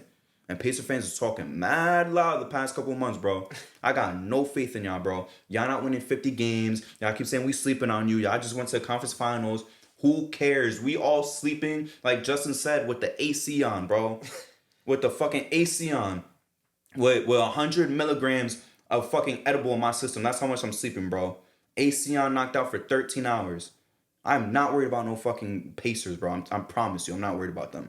I would love to see them again too, by the way, with this new team. Oh, hell yeah. Even if OG and Randall went down, Bridges is giving y'all problems at that point. Because we went to 7 without a lot of these guys. Bridges would give y'all problems at this point in time. I'm looking at those tickets, man. October 25th. Home opener. Really? It's against the Pacers? Yeah. How much is it? It's probably it's like 180 just to get Yeah, in. never mind. It's like 180 to get in. Yeah. At the top too. What? Yeah, That's crazy. I'm not, but the Wait, season, you thought you was gonna be in section 220? nah. At least For the Sixers 180? didn't lose that before. Not MSG. I'm not gonna lie. Where we sat for the Lakers game wasn't bad. It was tough, but how much was it? It was like 3 something. That's what I'm saying. It was like more than Each. 350. Yeah, each. But to be fair, that was only because it was the Lakers. Yeah, I know. Like, but I think if we was to pay that for opening night, like those same seats, it's not gonna be that much. Not as much as it'll that. probably be too some. Probably. Man, I'd rather pay $100 to go to a ALDS game 1 or 2. I ain't gonna lie. 180, bro. For a home opener, yeah, I'm Get good to see on my that. Knicks. I'll wait for them to play the Hornets or some shit, the Pistons. And even then will cost that shit will cost $8 just to get in, bro. I'd be tight as hell seeing other teams' ticket prices. Nah, yeah, the Pacers at 7. I mean, you said everything that had to be said. this team, I feel like in the regular season they're gonna be fun. A lot of people are banking on Tyrese to have that first month of the season or first like 2-3 months of the season that he had, and for it to carry over for the entire season where he looked like a demon. But even then, bro, I agree. I think even with that guy in the playoffs, I still don't think that gets you very far. Because I don't see Tyrese Halliburton as like the guy that leads you to the championship or the guy that you're winning a championship with him as your best player. He's not that guy for me, but he's still a damn good player. And yeah, I think just all the teams above them, they're better than them. Philly was the 7th seed last year because Embiid was out for mad games. If he plays a decent amount, they're gonna be the 4th seed at worst. Orlando was the 5th seed last year. I'm confident they're gonna be above them again. Milwaukee, as long as Giannis is healthy, that team is gonna be better than them. The Knicks got better. The Celtics are the Celtics. Like everybody is gonna be above them, and this is kind of where they're supposed to be at 7. And I don't know if Pacers fans are really like acting crazy that they went to a conference final, because this is probably like the flukiest conference finals run I've ever seen, and people like to throw the Hawks in there, and yeah, you could say that. I wouldn't, no. But even then, the motherfuckers was playing for real. Like, they like.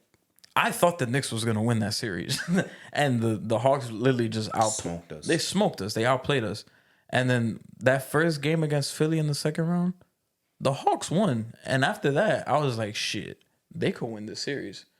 Me, just after that first game, I was like, they could win this series. Honestly, I didn't think that. And then, when they played the Bucks in the conference finals, they won the first game too. I didn't think they could beat the Bucks, but I was like, shit. I think Trae Young had like 40 something, and they was actually giving the Bucks a fight. And I'm like, at least that team went out. Who like stepped up though in that series? Chris Middleton. Yep. But Yep. Tell him again. I'm like, Chris yeah, Middleton. and I was like, yo, we call that Hawks team fluky, but I feel like they proved more in that run that specific shit was like legit, like the run itself. But after that, they weren't no fucking threat in the East. 100%. But I think they earned their right to talk shit because of that run, the way they got it done. The Pacers didn't have to deal with Giannis at all. Dame was in and out of games. Chris Middleton was fucking hobbled and still giving y'all niggas buckets. And then not only that, Game 5, y'all lost to the Bucks with no Middleton, no Giannis, no Dame. It was literally Pat Beverly, Bobby Portis, and friends. And Brook Lopez. And friends is crazy. And they blew them out the fucking park. That game by itself was like, oh yeah, they got no chance against the Knicks. I swear to God, if they run it back with the Bucks, they're not winning at all, bro. I think if Dame plays the whole series and Giannis could play 2 games, they're not winning. Yeah. They play us again, I swear to God, just give us OG. We just needed OG, and we would have won. If OG played in that series, we would have won in 5 games. We would have swept them. Honestly, we would have swept them. With Randall. I'll give them Game 4. No, with Randall, we would have swept them too. Oh, with Randall? Probably. Randall and OG, we sweep them. Oh, yeah. Hell yeah. But with just OG, we were going to beat them in 5 games. Nimhard hit that bullshit, and then we collapsed in fucking Game 7. But and then they have no shot against the Celtics. Even though they played the Celtics fucking really good, they played the Celtics better than everybody. But I just don't see them going back. Like this team, I hope Pacers fans could prepare themselves. Like you guys might potentially be a first round exit. Might lock it in. I'm gonna lock that shit in. I ain't gonna lie. Because like you said, if you play any of those teams, the Celtics, the Knicks, the Sixers, the Bucks, the Magic, the Cavs, I'm picking all those teams. Even the Heat, I'm taking. That's why I said the Heat will beat them. If Jimmy Butler is playing and he's healthy, I'm taking the Heat over the Pacers. Yeah. All those teams that I just named, I'm taking them over the Pacers. And then the only team they have shots against is like the Hornets, who's not gonna make the playoffs. The Raptors, they're not gonna make the playoffs. They'll fry the Raptors, but honestly, is that an accomplishment? No, we're not gonna face them anyways. Yeah. So I just hope you guys enjoyed last season. Oh yeah, it's an anomaly, bro. Because I think you guys are a first round exit this year. I just want to touch on the Hawks thing too, real quick, with the frauds versus frauds. Man, at least the Hawks played healthy Embiid. healthy Ben Simmons, healthy Tobias, healthy JJ Redick, and they beat him. Fair and square, fair and square. If you want to say JJ Redick wasn't on that team. he was on that team he was retired by then? I think he was on the Mavs. He was a Mav? He was on the Or a Mavs. Pelican. No, I think he was a Oh, he might have Pelican. been like a Pelican. He Yeah. might have been a Pelican. So you got all them dudes healthy, and then they went down because of a Ben Simmons choke and an Embiid choke. You feel me? Which chokes are part of the game. But come on, bro. Injuries are completely different to a guy choking. At least the dude is on the floor to fucking choke. Like Justin said, no Giannis. Dame, they literally said Dame was only out there to be a decoy. He really couldn't even play. They said it verbatim. He was there just to be a decoy. Doc Rivers said it himself. He was not going to be there to fucking score and shit like that. Chris Middleton beat up. Pat Bev was whooping their asses, bro. Then Pat Bev had a 20 and 10 game. He had a double-double. Yes, he had a double-double on the head. Was that the same game he threw the ball in the fucking... Maybe. Oh, no, actually, no. That might have been the last game. Bro, he had a 20 and 10 game against him, bro. Nah, I didn't even know that. Or close to 20 and 10. Like, he had a double-double, though. He fried them. Like, come on. Justin already said, no OG, no Mitch, no Randall. Everybody was going down. Brunson broke his fucking hand. You feel me? Now we got Bridges. So if OG does go down, if Randall does go down, hopefully not, obviously, knock on wood, Bridges is going to give them problems. I'm going to say it again. Bridges would give them problems. Bridges would win us that series easily in 6 games. Maybe even 5. The team that, because I know you said the Hornets and the Raptors, but they have no chance of facing them. They have a chance to face the Magic, for example. That's probably their best chance to win. But even then, I got the Magic in 6 games confidently. Yeah. Truly and honestly. I got the Magic in 6. That defense is insane. It's insane. Tyrese Halliburton's going to struggle, bro. And I know they say, oh, yeah, we can't stop the Pacers offense, but like... They can. The Magic can. The Magic could do it. If any team could do it in the league, the Magic could do it, and the healthy Knicks can do it, and the Celtics can And do I it. don't think Tyrese could go bar for bar with Paolo. Absolutely not. In a playoff series, absolutely not. Absolutely not, bro. Paolo will be the best player on the series. And that's including Siakam, too, because honestly, Siakam would outplay Halliburton. But I got Paolo outplaying Siakam, too, to be completely honest with you. Paolo will be the best fucking player on the floor. Fuck the Pacers, bro. I'm going to say that. Number 6, Cavs, nigga. Moving on. Oh, shit. No additions, just JT Thor, which is sad. I have the Orlando Magic at 6. Fair enough. D Got the Money. Magic. All right, so I'll go first because I'm the only one. You feel me? The Cavs are a cool team, but I think that again, I said the addition was JT Thor. They made no improvements, bro. Jalen Tyson. Please swing for BI. Please, Cavs. Oh, yeah. Because I want the Cavs to succeed for the sole fact that I've always been high on Donovan Mitchell. Since his rookie, I'm not going to say college. I'm not going to go that deep because I was even looking at him when it came to the Knicks drafting at number 7, right? Number 7, number 8. Number 7. 8? The Frank year? Yeah, so I was even looking at Donovan Mitchell. I was looking at Malik Monk, Fox, DSJ. That's the guy I was looking at. So, been a big Donovan Mitchell guy since his rookie season. Should have won Rookie of the Year over Ben Simmons. And I want them to do good. But with that roster that they have right now and with 0 improvements, I know things are tight, but it's like, come on. If you see what you're doing isn't working, change it up. And I don't know why Donovan Mitchell's so attached to Jarrett Allen. I understand there's a human element to the game. These guys are probably friends outside the games and shit. But what about winning? Donovan Mitchell has said it. He's like, yeah, people don't respect me as a top 10 guy, even if I got the talent. He said it recently because, I haven't been to a conference finals, so I got to go to a conference finals, shut them up. Like, that's the only way, like, people are going to believe in me as a player, and I agree with them. I want them to make that conference finals push so badly, but I don't see that avenue with them with this team right here that they have right now, that starting 5. They could win a series again, like they did last year, you feel me? They could win another series, but they're not punching, like, above their weight with any team that's above them. They're not punching above with the Knicks, with the Celtics. Maybe they beat Philly. They're not beating a healthy Bucks team. I'm not seeing it from them, honestly. So they got to do something. And please, that's something I'm begging for y'all to do is move Jarrett Allen for BI. Please. Please. Y'all solve each other's problems. Just do it. Win-win trade right now. But I doubt they do it. Yo, if they trade for BI, I think they could beat Philly in a series. They could. But until them rumblings start, like them as an actual suitor, I'm not even gonna say nothing. Okay. I guess I'll talk about the Magic because I have them at 6. Orlando, they were the 5th seed last year, so they could take a slight drop. Not that big of a deal. I still see them as a top 6 finish. Better than last season. Last season, I don't even remember where we had them at 10? We had them as a playing team, like a low playing team, like 9 or 10. Yeah, so I got them at 6 this year, so they're basically falling one spot.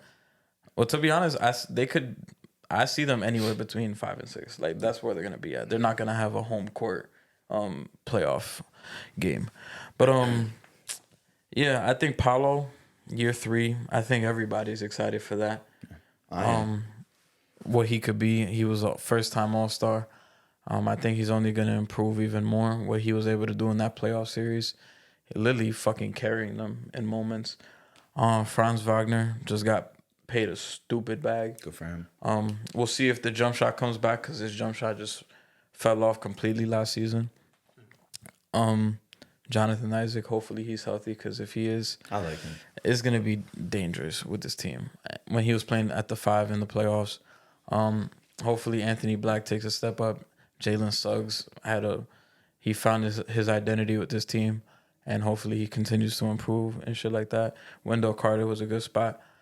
But I don't know. I think they're gonna be trying to, with the implementing KCP in, we're gonna see what they do offensively, trying to like figure out a new way how to play their style, because Paolo a lot of times in the playoffs they were running a lot of shit through him. Yeah. So we're gonna see if they're gonna try to continue on with that, or they didn't sign no point guard. We've been saying they need a point guard. And Jalen Suggs said Jalen Suggs is basically going to be their point guard. Okay. And you remember when he was in the draft, like he was the best point guard in college basketball outside of Cade, obviously. So, and that's what they drafted him for, to be a point guard. He wasn't that. He's turned into this defensive point of attack guard. But now we're going to see if he could be what he was at Gonzaga with this team. If he could do it, that would be a plus for them. If not, maybe we'll see in the offseason. But those uncertainties for me is kind of why I have them at 6. But they could also finish at 5, and I wouldn't be surprised. Shout out to him. What you think, D? As what Justin said, like, I got them either or. Like it could go between 6 and 5 with me. Obviously, this is Paulo's team, with Franz being the Batman, or the Batman to the Superman, I'll say. Or you think Franz is a Batman? I mean, I said like a Batman to a Superman. Like, you know, Paulo's the Superman, and he's a Batman, or it could be Batman or Robin. I might give Franz Nightwing at most. He's more of a Nightwing. Yeah, I'll give him a Nightwing, but he's like a Robin to me. So, cause Paulo All-Star. Yeah. I don't know if I see. You don't Franz. think he could be an All-Star? No, he'll always be like, at his best. He'll be like a snub. You feel me? But I don't think I can see him getting like 1. Yeah, that's what I'm saying. That's like if the Magic were ever a 2 they'd or have 1 to be seed. like the number 1 seed. Yeah, but on besides pace for 60 that, games. man, he's always gonna be that guy where like maybe we'll come here, we'll sit down, and be like, damn, he's a snub. He could have had a chance over so and so, like the last spot maybe, but I could never see him being unlocked as an All-Star. That tells you how good Chris Middleton was, because that nigga had like 3 consecutive years where that nigga was a fucking ass. Like, Yup. Thank you, Justin. This Jordan hair that does music to his ears. Fuck yeah. It's hard to do it. Consecutive All-Star, that shit is hard. You gotta be that guy. You gotta be that guy that's able to score like, I don't know, just a random barometer. Like, I'm about to look that shit up right now. You gotta be able to score maybe. How many consecutive All-Stars he had? Because there was a good minute where I'm like, this motherfucker is like. I try to tell you, bro. Oh, he had 2 consecutive. Yeah, but it's about Paul George. That's why. I try to put you on, bro. So he's only a 3-time All-Star. I thought he had like 3 times in a row. No. He had 2 in a row. He has 3. I know he has 3, but he missed 1 year. He had 2 in a row, missed 1 year, and then got 1 again. Deservedly Damn, so. What the fuck was he averaging? Bro, 23, 22, 23. Nah, the first one he averaged 18, second one he averaged 21, and then the third one he averaged 20. Respect my boy. But when PG do it's a problem. He didn't deserve it this past season. No, I know that, but I'm just saying. I ain't never seen PG drop 40 in the finals or the conference finals, to be honest with you. So yeah, when PG do, I got a problem with it. To be completely honest with you. Alright, yeah, but as I was saying about the Magic though, obviously they're like an underrated duo to me, and I just feel like they're just gonna have something to prove this season. Yeah, I fuck with Franz though. Yeah, he cool.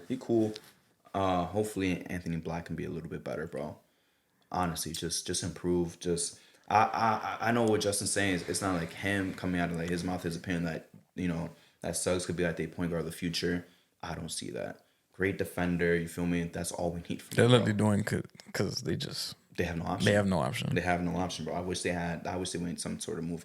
I wish there was an avenue, like we've been saying for kind of a minute now, to have Trae Young on that team without giving up Suggs too. That'd be nasty. They'll have to give us something. Anthony Black. Goodbye. Come on, bro. You really think the Hawks are even picking up the call? Seriously? You'd have to give him like. That's some shit I would do in fantasy. Yeah, like, come on. And no one would take it. We'd be like, what the fuck? Nah, it wouldn't be straight up. It would obviously be other shit. Hold on, y'all might think I'm tripping. Would y'all trade Franz for Trae Young? I would. To headline a package, I would. Damn, but isn't that the whole point though? To have a big three out of them? No. To be honest, the point is to pair up Paolo with a true point guard. I would do it because. I would do it. But I would wait. I don't think I would do it ASAP. I think I'll kind of give it to the middle. Because if the season starts and Franz's jump shot is still not there, that fit with him and Paolo, it's not gonna work. So at that point, I'll be like, all right, I'm gonna do it. But yeah, because I feel like you could. I'm not gonna say it's like easy to replace Franz, but I'm like, you could get like a 3 and like KCP could just fill in that spot. Not saying he's gonna give the same production, but you got a guy that complements more because he plays defense and he spaces the floor, and you have another guy that's also gonna hide Trae Young on defense. Yeah. So I think it wouldn't be a bad move at all. There's way more fucking guys that can match Franz's production offensively than there are guys that can match Trae Young's. Yeah. I'll just say it like that. There's probably 10 true. guys in the league that could do what Trae Young can do on offense. Probably like 10 other guys that are better or could do the same thing.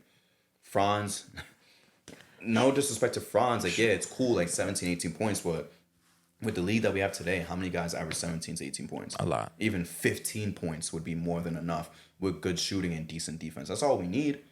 Sounds like a big ask, but when you think about it, bro, I would ship out Franz ASAP. Would you give up Franz and Anthony Black for Trae Young? Yeah, I would do it too. That's why I said a package headlined by Franz. It wouldn't be a 1-for-1. Okay. I'll do that and shit whatever else that they want. That's not obviously. They're gonna want picks too, though. That's fine. Cause I don't I'll know. give them 2 picks. Do they even have their own picks right now? Couldn't tell you. I'll give them 2 picks though. Or I'll wait so I could trade my picks again because of the stipend rule. I'll wait. Yeah. And I'll give them 2 picks. That actually wouldn't be bad.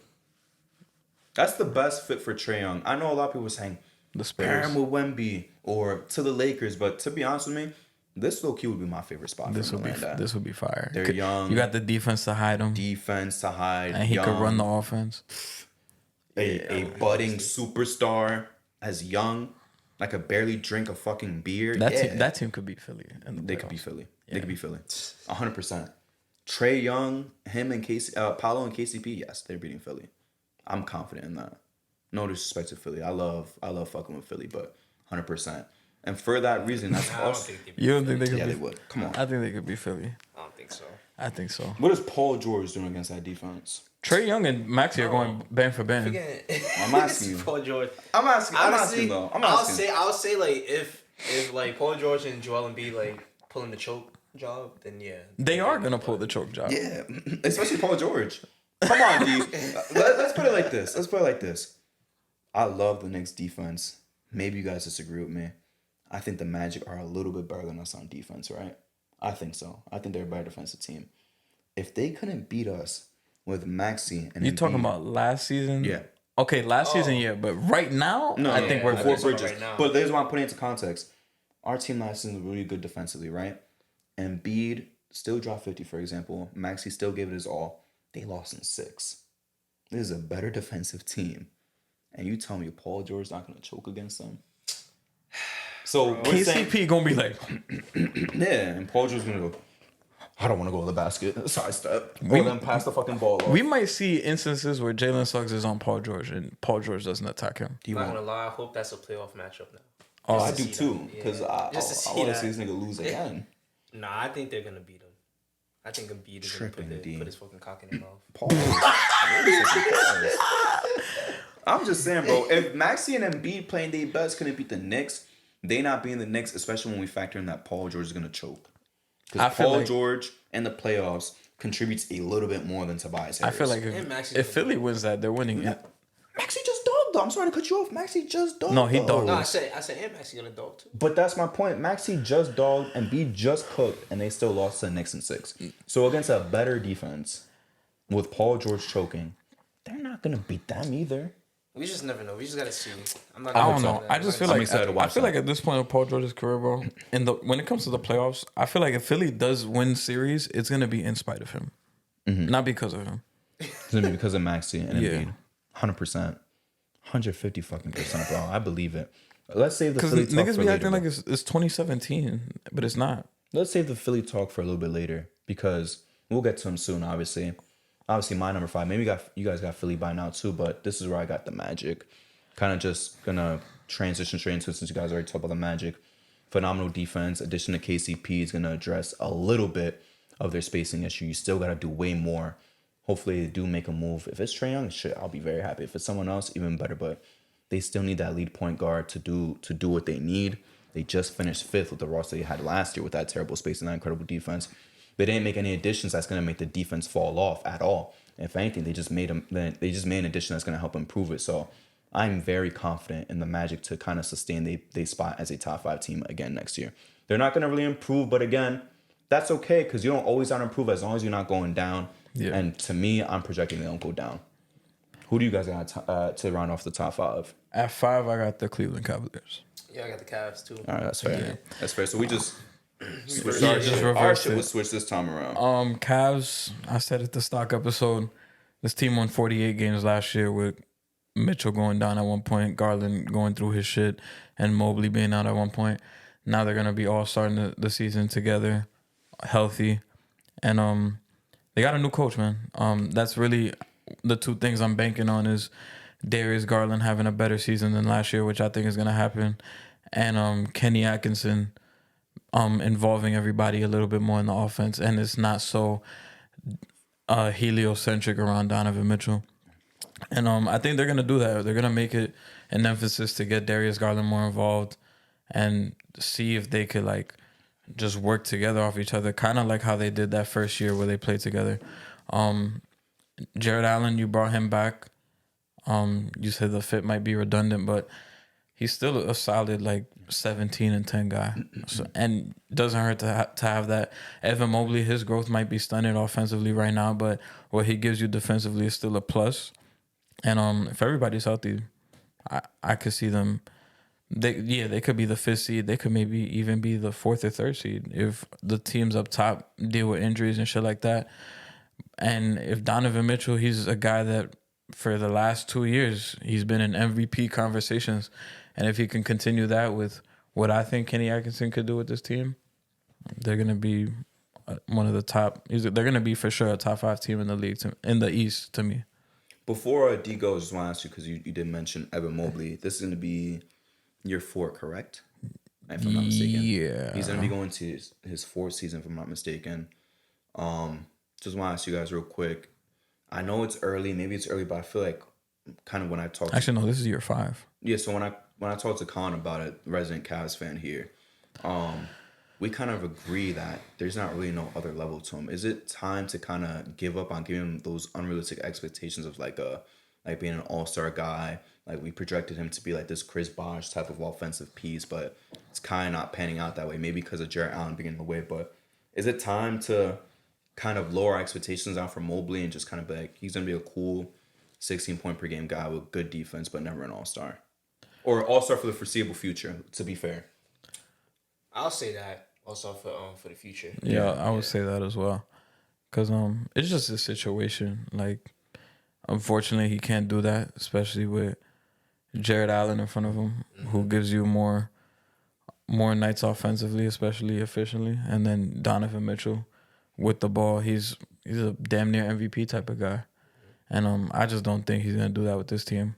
And we never know down the road. Like, you're right, the foreseeable future. Because if you ask me in 2017, oh yeah, Julius Randle's gonna be. That's so fucking crazy. Like, Because I was about to bring that up to him. I'm on mom's soul. Because I was about to be like, I hate to cut you up, but I'm so happy you said. Because I was like, damn, if you asked me in I was gonna say 18, honestly, because I was his 4th year. I was about to be like 2018. I would have never thought Randle's an all-star. But thank you for saying that, bro. This thing read my mind. If you asked me in 2017 and you said Julius Randle's gonna be an all-star, I would have thought you was crazy, bro. Yeah.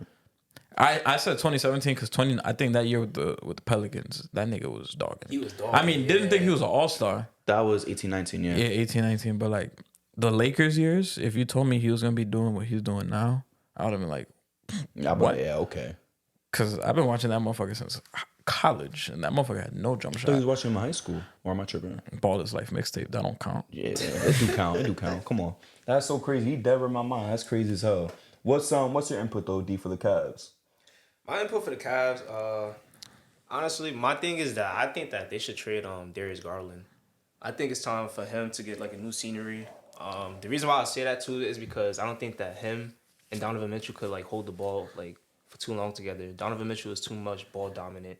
Then and also, you know, Darius Garland is also ball dominant too. But I didn't like the pairing that they had last season when Darius Garland was like just doing terrible. Obviously, like he was injured and everything too at the beginning of it, but when he came back, he just wasn't looking too good to me, and that's all I gotta say. I like the roster though. I like their team. Like I think their team is solid for a playoff push, but I think they should get rid of Darius Garland and try to get something else. Isaac Okoro's back. Yeah, That they was signed him the too. last Woj bomb. Yeah. Congratulations. Oh yeah, shout out to Woj too. So you would rather trade Darius Garland before Jared Allen? Probably, yeah. I think I would. Yeah. What about you? I know you would probably say. I would thug it out with Darius Garland for a little bit. Yeah, I would give it to like All-Star break. I would. My thing is like I would still keep him regardless, bro. I think he's a good player. I think him and Donovan Mitchell still kind of have to learn from each other. I feel like I said before, I think Mobley is getting hindered more with Jared Allen than Garland is with Donovan Mitchell. They both are being hindered to an extent, but I think that they could relieve more of the problems by letting go of Jared Allen. And like Justin said, wow, Isaac Okoro is back, but it's like they're accumulating all these small forwards, but just because you have 3 mid small forwards and now JT Thor doesn't mean that, okay, all these guys collectively they would add up to be pretty good, but it's just like, bro, it's not enough. Like, y'all need a good fucking wing, not 3 mid wings. If you could get a 4 that could space the floor and play defense and switch and have Mobley at the 5, I would love that. That's going to open the door a lot for the Cavs. It's Garland specifically, too. Yeah. Because now you got 2 motherfuckers in the paint. Like, yo, get the fuck out of the way. I mean, yeah, that would be good, but I don't know. It's because, for what I heard, like Garland be wanting the ball more. 100%. Imagine they throw Imani Bates out there. I mean, he's actually good though. He's good, but It's going to turn into the him show. Yeah. He was cooking though. He was cooking. I ain't gonna lie. Sure, guys. They was calling him the next generational talent. He was calling the next KD. I Yeah, that shit was crazy. All right, cooking, guys, cooking. Sure, he was cooking. Sure. In the summer league, he was cooking. Yeah. What was he cooking? A fucking PB&J, nigga? Like, come on, bro. That's the most he's cooking at this point. Like, let's be serious. Yeah, they had DJ Burns in the I'm summer just being league. honest, bro. The most he did was throw the PB&J in the fucking air fryer and fry that shit. That's the most I'll give him in terms of cooking, bro. Come on. Yeah. Getting into that top 4 though. We got 4 teams left. I'll let Dequan go first. Who was your number 4 seed? Oh, my number 4 seed is the 76ers. I have the Sixers here too. This is gonna be the Sixers roast session, I guess. I'll let Justin start. I'll go last. We both resident Philly haters. Who, y'all too? Yeah. I mean, I don't really care for Philly. To be honest, I don't want to assume with Justin, but with me, all Philly sports. To be honest, I don't hate the Sixers. I do. But the playoff series, Yeah. and the shit that was going on, just left I just look at them differently now. I know what you was about to say. Well, that's fine. Good recovery. Yes, yeah. Yeah. I just look at them a lot differently now. Wait, what was he gonna say? Nah, I'm not gonna say. left, and he's like, oh, I look at them differently. Nah, yeah, I was like, I look at them differently, and I feel like I won't really. I mean, I probably won't really give a fuck. I really don't give a fuck about the Sixers, and I'll probably I'm not gonna say root for them, but I'll probably have a nicer tune once Embiid's out of there. But yeah, this team, I don't know. I just don't think they're better than the Bucks. Does anyone think that? I don't think they do, because a lot of people are penciling this team in as the 3rd seed in the East. Some people, I see them as the second seed, and they're saying 55 plus wins. I don't see that at all. Okay. I'm like, are we watching the same games? They're not better than the Bucks. I think Giannis knows, like, I've been hurt the last 2 years, and whatever he got to do to avoid that, he's gonna make it happen. Damian Lillard is gonna have a bounce back season. The Sixers, to me, they're gonna thrive in the regular season because that's what this team is known for doing. This is the perfect comparison. The Sixers are like the Cowboys. They're gonna be good in the regular season. They're gonna win. They're gonna go 12-4. Everybody's like, the fans are like, "This is our year. We them boys." Playoffs happen, and they lose. Off rip early. Like last year, we thought the Cowboys was going to the fucking NFC Championship. Them niggas lost in the first round. They're the same. It's the same dynamic with the Sixers and the Cowboys. Cowboys lost to Green Bay, right? Green Bay. Shout out Jason Love's brother for that. Yeah, it's the same dynamic. This Philly. He always has to say that when Jordan Love comes up. Nah. What happened? At first I didn't get it. Then I was like, wait, hold on. I don't get it either. Nah, nothing. Am I wrong? I thought they brothers. Nah, they are brothers at this point. What is it called? The Sixers, they could probably win like 50 games in the regular season, but that doesn't mean I'm gonna pick them to win a playoff series. And this is a team, I know Colin brings it up all the time because I was rooting for the Cavs' downfall in the playoffs. Wow. But this is a team I'm really rooting for their downfall. And I really hope they lose in the first round. Them or the Pacers more? The Sixers. Okay. All right, fair enough. Yeah. Because I see the cop out with the Sixers. Because I could see the Sixers going, like, if the Sixers go to the conference finals and lose, it's already built in, like, oh, yeah, they did what they were supposed to do in the Embiid era. They finally got to the conference finals. And I don't want that slack for them. Because I feel like if they go to the conference finals and they get smoked, they're just going to be like, oh, at least he finally got to the conference finals. I don't even want that for Embiid. I want him to lose in the first round or the second round. You know what's the thing, though, that I'm happy about? Because I think I'm going to win on this shit, bro. The thing is, now that they got Paul George, when they do lose before the conference finals, they got the perfect scapegoat. Even more perfect than Tobias Harris. Embiid's going to miss out on the criticism. And hey, I'm going to be here talking shit about Paul George. I ain't going to lie. I can't even lie to you. I'm going to be right here for it. I'm showing up. I do want Philly to lose again before. I want them to lose in the second round, though, because I want them to have hope after winning the first round, to be honest with you. I really want them to have hope first and round. just pull that shit away. If they are the fourth seed, like we think they are, they'd have to play the Cavs in the first round. Cavs or Magic, hey. Or Magic, hey, yeah. I put Magic. You know, just saying. And I don't know if the Cavs could beat them, like as currently constructed. With the BI trade, I think BI trade, they shit on them. I think they beat them. They shit, yeah, bro. They will shit on their face. But like as Vince currently McMahon, constructed, I promise you. I think D. Mitch could go band for band with Embiid. Yeah, I was gonna see that. I think he got outplay Embiid, honestly. Offensively. Look who's calling. Oh, nah, we're not picking that Is shit that Dave up. again? Nah, it's D-Bando. Oh, but My then son Kane. I think Maxi is probably. I don't think Garland could see Maxi. That's gonna be tough. But Philly, bro, 4 seed, they're gonna do their thing in the regular season. We're really it's really playoffs with this team. Like that's the test for them. Yeah, that's what matters. That's what matters for them. What's your how do you feel about the PG edition? That's what I want to specifically ask you about. I mean, I like the PG edition for them. Obviously, I think it add more scoring to them. Obviously, with the points per games that he was putting up. Okay. Why are you laughing? Come on, bro. I think it's smiling. I'm happy. This is like my dream, like free agency edition. To be honest with you, I know you are. To Philly specifically. Yes. If I'm just being honest, though, I just see this team being like a second rounder. I do not see this team going to like the Eastern Conference Finals at all, nor the finals at all either. We know what Paul George does in the fucking playoffs. It's sad to say because I'm a Paul George fan, but come on, bro. You gotta step up your fucking game.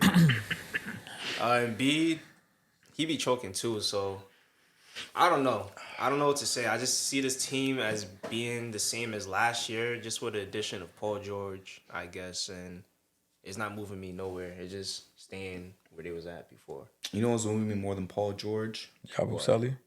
Nope, that's a good one too. Eric Gordon. Yeah, they added fucking old ass Eric Gordon. That shit's not gonna do nothing. That either. moved me more than PG in the playoffs. I feel like some of the moves At this was point in like time, yeah. that's another thing with this roster, bro. Because like they're talking about having a starting lineup of Maxey, Kelly Oubre, Caleb Martin, Paul George, and Embiid. I'm not fucking with that five. I'm sorry. Wait, And the what thing is is too, It would be Maxey, Oubre, Paul George, Caleb Martin, Embiid. Embiid. I see what they're trying to do, but I don't Paul know. George at the 4. I know what they're trying to do. Yeah. That's what I'm trying to say. I know what they're trying to do, but It's either not gonna be work. Paul George or Caleb Martin at the 4. It's gonna be Caleb Martin. Oh yeah, good luck. I don't think. Wait, He y'all- played. No, he be playing the 4 sometimes. Y'all He was think- playing the 4 in the Heat. Yeah, but I think Kelly Oubre, because they kind of need to. I think Kelly Oubre would play the 4 more than Caleb Martin. It could go either or. Yeah. I think the 4 is gonna go to PG or Kelly Oubre, and then Caleb Martin's gonna be the 2 or the 3. I would rather those two guys play the 4 than Caleb Martin. Damn. Purely Yeah. pause based on size. Because imagine Caleb Martin on Julius Randle. True. Yeah. Oh, he's getting fried. Eating him for lunch. Just on a physical standpoint. And then off the bench, you got Jared McCain. Another reason why I want to see them lose, by the way. I'm not going to go too into that. Yabusele, He's cool. Eric he Gordon. dunked on my GOAT, though, so I want them to lose again. Eric Gordon, Fuck with Eric Gordon. Andre Drummond. I like him. Yeah. I think, they brought back Kyle Lowry. Not a fan. Never Yo, been a fan. when they lose in the playoffs, first or second round, it's going to be a movie. I'm going to be here, bro, making burgers. I ain't going to lie. Holy. I'm going to bring the They grill lose in the here. Second round. I give it. Yeah, I want them to lose in the second round, though. If they're the 4th seed, damn, they would have to play either the Celtics or the Knicks in the second round. I'm ready to I see. low-key Wait, you want to said play... the Celtics? Or the Knicks, whoever's the 1st seed. If they're the 4th? If they're the 4th, yeah. They got to play the number 1 seed, second round. It's gonna be Oh, awesome. you're talking about the second round. I'm like, wait, the first round? What the fuck? Yeah, they do. I'm just here for the PG downfall. I actually hope we play them again, The to be Jared honest. McCain downfall. I don't really hate Embiid, honestly. The Kyle Lowry downfall. I like Maxey, but I'm here for it, bro. Just like, No, I was gonna say, why does it have to be the PG downfall? Why can't it be the Embiid downfall? Like, it's his team. Embiid's No, in it's it. not PG. Because I know the reason that they lose is because PG puts up 16 points in a closing game. On 5 of Yeah, I was about to 18. say 5 of 15 shooting. I ain't saying that. No, he's not even gonna shoot that much. He's gonna be scared. He's gonna shoot like 5 for 12, 4 for 12, and still get. I was going to say 5 for 12 ain't even that bad. Bro, that's under 50. 3 for 12. 4. We'll go to 4. We'll meet in the middle at 4. Like that's just gonna make me laugh. Yeah, Embiid probably won't play good neither in that last closing game, but I'm here for the PG shit. And with him getting older, that's how you know he's gonna be less and less effective. How old is he now? 36? Nah, Embiid? No. Oh, Paul George? Paul George. He's in it up there though. I don't know how old he is. He's getting He's 34. Yeah, 34, 35. 34. And that's just me straight. But they guessing. really only have like a 2-year window. Yeah. Before he fall off. Well, he's already currently falling off. But soon, Yeah. like, bro, are we confident this man? Hold on. This is a good question. Can we confidently pencil in Paul George to score 20 points per game next year? Yes. Come on, man. Confident? Come Confident? on. That's so disrespectful, bro. That's not even. I mean, I could see him getting like 21 a game. Come on. I see him getting 21, 22. Come on, bro. You literally just said. That was disrespectful as shit, bro. Come on. I'm gonna start a new tradition on the show. When niggas want to bet on something, we'll put a Henny bottle on that. I think I playoffs. put double. I think Henny bottles on playoffs that you shit. got it though. No, I don't hold see on. him averaging 20 in the playoffs. We'll put a Henny bottle on it. I put double Henny. Because I think he'll shoot. Because mind you guys, if it's 19.8, I'm claiming that dub. So are you sure? Yeah, with you that? gotta. He's gonna average. It's gotta start He's with 2. averaging 21 to 22. It's gotta start with 2. Yeah, because I was gonna say if it's 19.9, that shit don't count. That's Nah, 21 to 22. no, I'm counting it. No, I'm It saying has to for- start I'm saying with for 2. D. Yeah, I'm saying it has. What if it's at 20.1? That shit, it's still That 20. counts. That But counts. I'm saying if it's 19.9, I'm not rounding up for you. Yeah, that shit don't count. I'm sorry, I'm not rounding up for you. So you're agreeing to this. Yes. I'm doing the Henny bottle on it. There's a fucking camera right there. All right. The same one we always get, the 750 milliliter shit. All right, Same bet. fucking one, right? That's the one that costs $56, whatever it is. That's the new standard for betting So shit. Paul George and got Justin don't even drink, but at least he can have it on display. If Justin ever have a disagreement with me, I'll say, nigga, let's bet a fucking Henny bottle on it then. I'll do a Henny bottle for you if you win. It gotta be a jersey for me if I win. Yeah, that's fine. We'll even do that. But nigga, I'm doing straight Henny bottles. Anytime niggas disagree with me, If you that confident, bet, and we betting a Henny bottle. Paul George's gonna have 19 points. I'll give him that. Come on, bro. This is so fucking ridiculous. Who's getting the ball more, him or Maxey? Maxey is, but Paul George is still... Okay. Bro, how much... Wait. How much money did they sign him to? It don't matter about the money. Paul George. They give him like a big ass bag. Which is That's so what stupid. I'm saying. They give him a big ass bag for a reason. For you to put up production, nigga. You're not gonna put up no fucking 18 points. They gave Tobias Harris a bag. He ain't never scored 20 for Philly. Nah, Who, Tobias Harris? Yeah, he got a bag too from them. Alright, are we really fucking comparing Paul George to Tobias At this Harris? point in his career, Tobias Harris scored yes. 0 points in the playoff game. At this point in his career, yes. Tobias Harris scored 0 points At this point in his career, I'm gonna say it Nah, come again. on, bro. Yes. No, bro, I'm I'm gonna sorry. compare We're not them. doing I'm this, sorry, bro. They're in that same tier, bro. Paul George? No, Paul George No. didn't even average 20 against the Mavs just now. Alright. Come on. Tobias Harris scored Come 0 points in the on, playoff game. bro. Paul George never did And we that see- shit. That nigga scored 5 in a playoff game, though. Yeah, we see him 25. Alright, at least he put up 5 though. We not giving that We seen this I'm not man. giving him props for that Yeah, shit. come on. We seen this man get outscored by Pat Bev in a game 7 in the fourth quarter. He scored 0 fourth quarter points. Pat Bev had 4. And his prime too. This wasn't no last year. This was 3 years ago. So yes, Paul George is in that same bargain bin as fucking Tobias Harris in terms of playoff performances. Come on. Nigga averaged 18 against Luka and them when he was supposed to be the fucking star that stepped up. James Harden stepped up more than him. And James Harden just there to be a fucking playmaker. So yes, I think with Maxey scoring 25, with Embiid scoring 30, let's say 31, there's no room for Paul Maxey- George to average 21. Bro, if Maxey's playing the fucking point guard, he's not scoring no 25. He's gonna. why he's would, score- why he's would I gonna- give the ball to Paul George on Maxey? I'm the second best player on the team. Bro. Why would I give this? Yo, nigga Joe the Ingles ball? had more points than him that game. Oh my god. Oh, I wasn't even talking about that one, by the way. I was talking about the Pat Bev game. Game 7 versus the Nuggets, 2020. The That's whole what I'm talking point about. of you bringing He got Paul- outscored in Alec the Burks fourth. had more points than him that game. So this is my question. That's the 5-point game you're So, talking about? yeah. Come on, This bro. is my question. So what are you bringing there?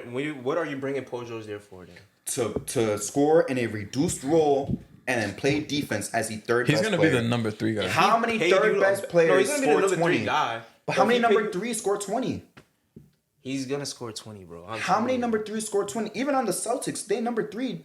What did KP average? Like 18, 19, just under 20? If I had to guess, 18. I He didn't think score he's 20. The most he's scored That's is the best 21. team in the fucking league. I'm not saying he's scoring no Come 24, on, bro. 25. He's scoring 21, bro. Flat. I love Chris Middleton, right? With him healthy and Dame there, I think he's scoring just under 20 this upcoming season because they didn't even play that much this season. He had to recover. Can you guess how much Bradley Beal averaged this year? Like He last averaged season. like fucking 17, 18. Yeah, he averaged 18. He's a fucking Yeah. third He's the option. third guy. No. He's the a thing is third that option. Bradley Beal was fucking straight garbage last year. So was Paul George. Paul George was way better. So hold on. So in the last 2 weeks of January, in the first week of February, he was an ass. Who? Paul George. When I was hammering I had his him in under, fantasy. when I was hammering his under and getting paid every fucking time because his ass was playing garbage And he was the second option, too. as a second option. That's what I'll say. And I don't even. Kawhi was even playing some of them games, and this man couldn't put up 20. Don't. I was taking him to score less than 20 points every single day, and that shit hit for 2 weeks straight. That's not crazy to you? This is what I'll say. And he's a about Paul year George. older. If you have him on fantasy, you cannot count on him on a Sunday for him to bail you out. Wow. Wow. I wonder why. that's Because he's the gonna only thing I'll drop say 12. too. He's gonna drop 12 points. Yeah. And you know what's crazy? It I'm already. is. I could see it now, bro. There's gonna be that one Friday night on ESPN game where the Sixers play like OKC or something, and Paul George drops like 28, and he's gonna have a nasty ass step back, Yeah. and niggas gonna be like, "Yo, we're here." And we might be at Hula Hands or something, and they might be showing it, and that's when it's gonna be at all time high. But I'm gonna be like, yo, I've seen this movie 1,000 times, and it ends the same way. Can I do this real quick? It might take us a while. What? But, you know, I'll just let Dequan guess, for example, instead of me going through all 30 teams. Can you just pick any random team, and we'll see if they third option score 20. Pick any team in the league. Any team in right now? From last season. Who do you think had a third option that scored 20? Damn, who did have a third option? I don't think anybody. point. Yeah, that's what I don't think No, anybody, that's what I'm bro. saying. I don't think anybody had a third option. That's my point, and we expecting Paul George to do that shit? I think he's scoring 20, bro. I think he's doing. Justin, can you guess any team that we can I'm check gonna just right start firing. now? Go ahead. Clippers. Clippers, let's see. Third option was Harden, Harden, correct? Yeah. I know for a He fact did. Harden didn't average 20. Harden averaged 16.6. Yeah, Paul I'm about to George say had this. 22.6. Yeah. The next team, OKC. OKC. Nah. Shea was the only one that averaged 20, if I'm not mistaken. Let's see. I think I was 30. J-Dub had 19. Chet had 16.5 as a third option. Justin, next. Pelicans. Pelicans, maybe you have a chance. I don't know. Let's see what CJ had. He probably had like 16. Let's see. Justin got it right. First one, CJ McCollum. 20 flat. 20.0. Only Alright, one. it's gonna happen again with Paul George. Nigga, like, the fuck? And that might be the only team. Like, damn. This has to be the only team because the Knicks didn't do it. Because I can't even. I'm looking at Celtics the. didn't I'm do looking it. at the map. I'm like, there's no way. The Bucks didn't do it. Yeah. We know that. The Cavs didn't do it. The Mavericks, no. No, just Luke and Kyrie. Yeah. Not the Lakers. Not the Lakers. D'Lo had what, like 16? Austin Reeves is like 14 points per game.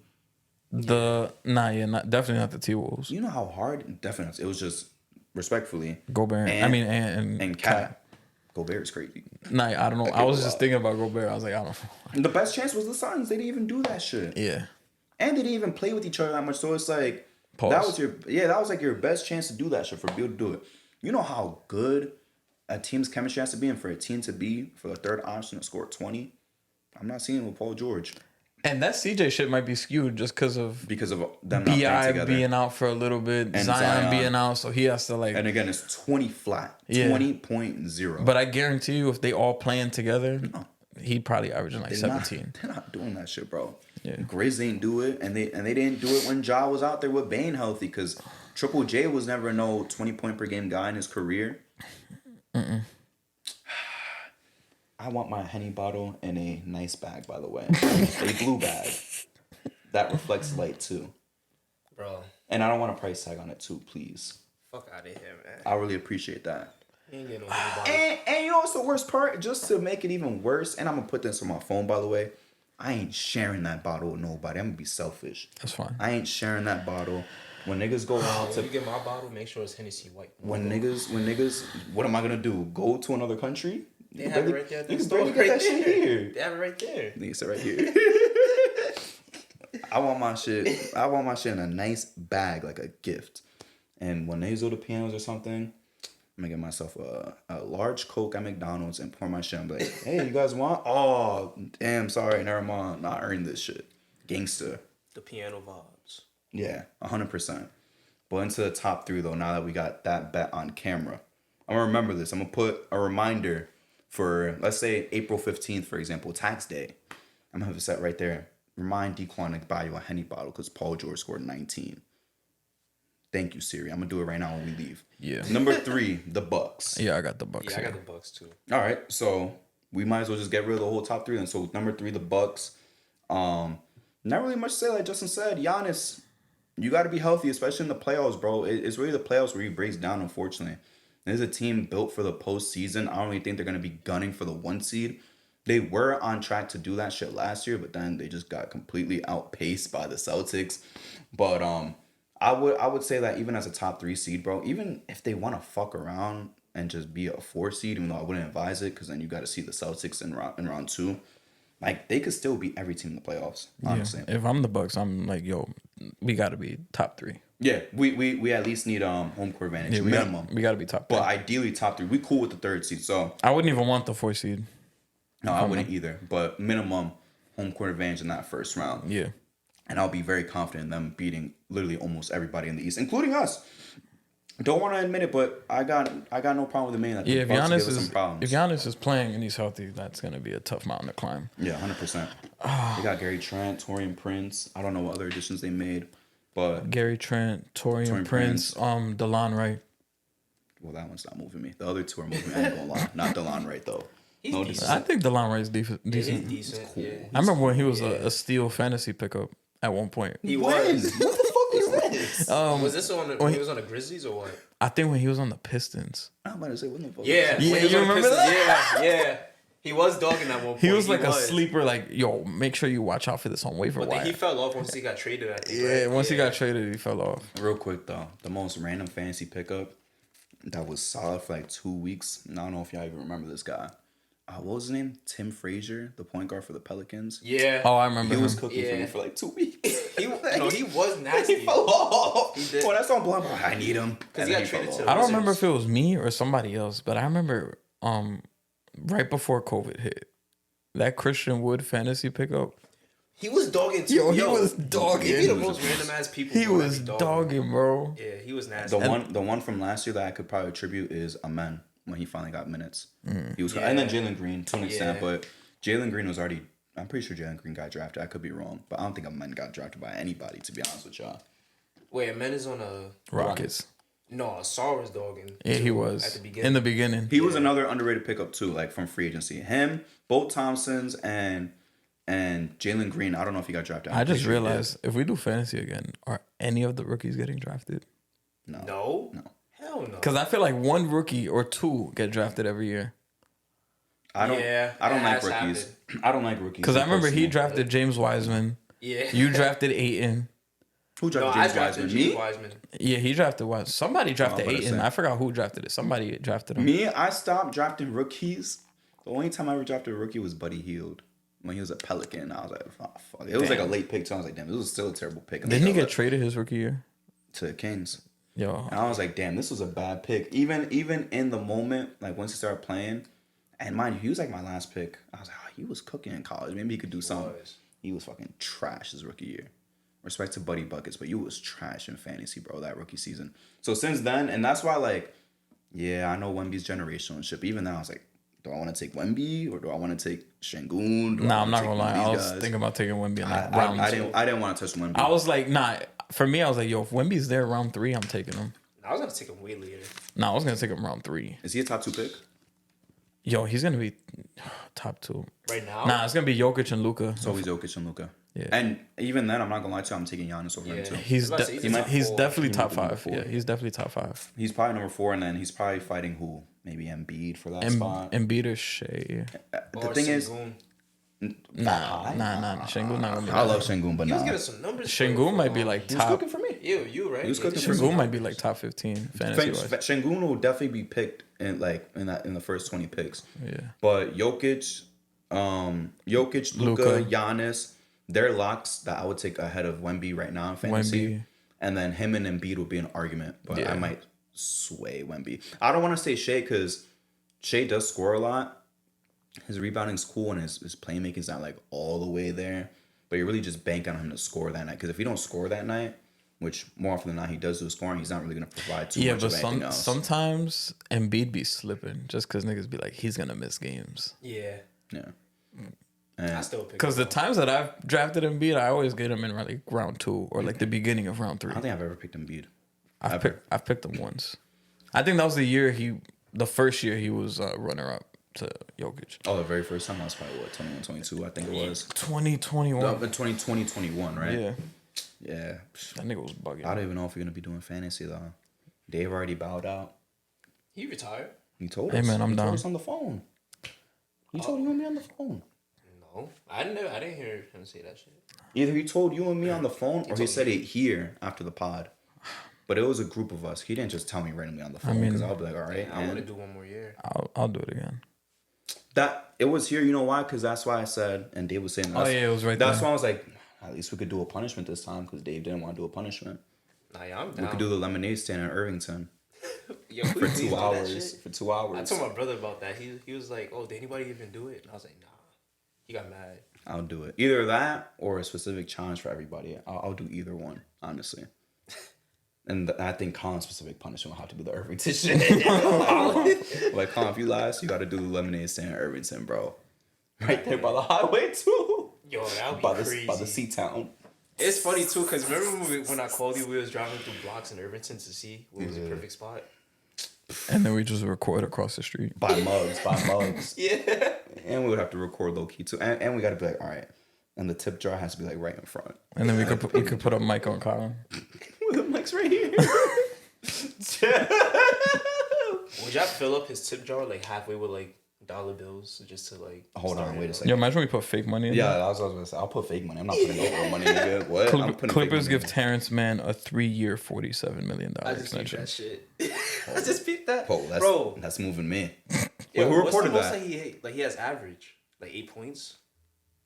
I don't even think he averaged 10. I'll look it up Respect right my now. boy. No, he's good just because that one game he had. Justin, real quick, who reported that though? I'm guessing Shams, or is Wendy starting to get into his vibe? Shams. Because Wendy is supposed to be the one who's replacing like Woj? yeah. What about what's his name? Oh, Shams obviously, yeah. but like he's supposed to step up as like that Shams competition. That nigga, he's only averaged 10 once. 10 points. That's it. And that was the 21-22 season. He averaged 10.8. Yeah. I thought he was gonna be good, honestly, but I mean, I never had no. Yeah, I never had no like I faith or disbelief in him neither. Top two though, I'm assuming we got the same, unless y'all want to pull a wild card. I got the Knicks. I got the Celtics. Now imagine I got the Knicks. I was about to say, holy shit, Justin. I got the Knicks. I got the Celtics. Seriously? Yeah. Like no funny shit. Oh. It's our year, man. Celtics at 2. I could kind of see where he's coming from. Just 'cause- they don't even gotta try hard. Yeah, they don't gotta try as hard. Championship. I'm not gonna say championship hangover because I think Jaylen Brown and Jason Tatum do want to prove people wrong, and they could obviously get the first seed again. But to go for 60 wins again, that's really what they had to do. They had to be above and beyond everybody else to get that, and I just don't see them doing that shit again. And I think they're just gonna probably not burn themselves out, especially they don't have Porzingis to start the season. He's not coming back. They're saying till December. Yeah, 2 that months. shit might be even more than that. And I just think Jaylen Brown, we seen the pictures that he got Aki as fuck. Yeah. Shout out to him. He's gonna have a redemption season. I think Jason Tatum is gonna have a redemption season as well. And they're gonna be right back at the top of the East. 1 or 2. Don't matter. I have them going 2. And I got the Knicks at number 1. Nah, I see where he's coming from. He cooked a 3-course meal. My only thing is though, like, I think this Celtics team, even like going down a gear, they're still winning 56 games. And I got the Knicks winning 54, 53, 54, to be honest with you. Like, we do need a gun for the 1 seed, kind of like they had to kind of prove it, because we got nothing to prove. We got no championships. But even then, like, the Celtics just slowing down a bit. Bro, at worst, that's 55 wins. So I still think they're going to fall anywhere between 55 and 57, maybe even 58. They're not going to go for 60, like you said, but for us to win 55 plus games, I don't currently see it. I love what we got going on. I'm confident we can win 54 games, at most 55. But the Celtics might edge us out by about like 2 wins. So that's the only reason why. And we don't got to talk about the Knicks additions. We've done it all summer. Everybody and their mother has done it. We know we got Bridges and shit like that. But the thing is too, like, Justin, that we know better than anybody. We got no fucking center. We have no center depth. We don't. We got to start Precious. We talking about entertaining Randall at the 5 for certain portions of the games which could work at some points, but against an Embiid, against a Jokic, like true centers, I would even say respectfully, like respect to Sabonis and a Şengün and a Wemby, I don't want to throw Randall a lot of 5-man minutes. What I'll say to that is, yeah, that's like a concern in my mind, and it's there. Like, Mitchell Robinson's gonna be out until they said December as well. Yes. And that's actually, it might work out for the best for him, because we don't want him fucking getting all this mileage during the regular season, and then he's not available for the playoffs, because that's what matters. When he does come back, I don't even want to throw him into the fire. I kind of want to ease him in. But the whole no center thing, this front office has shown me that if it is a problem to start the season, they're going to address it.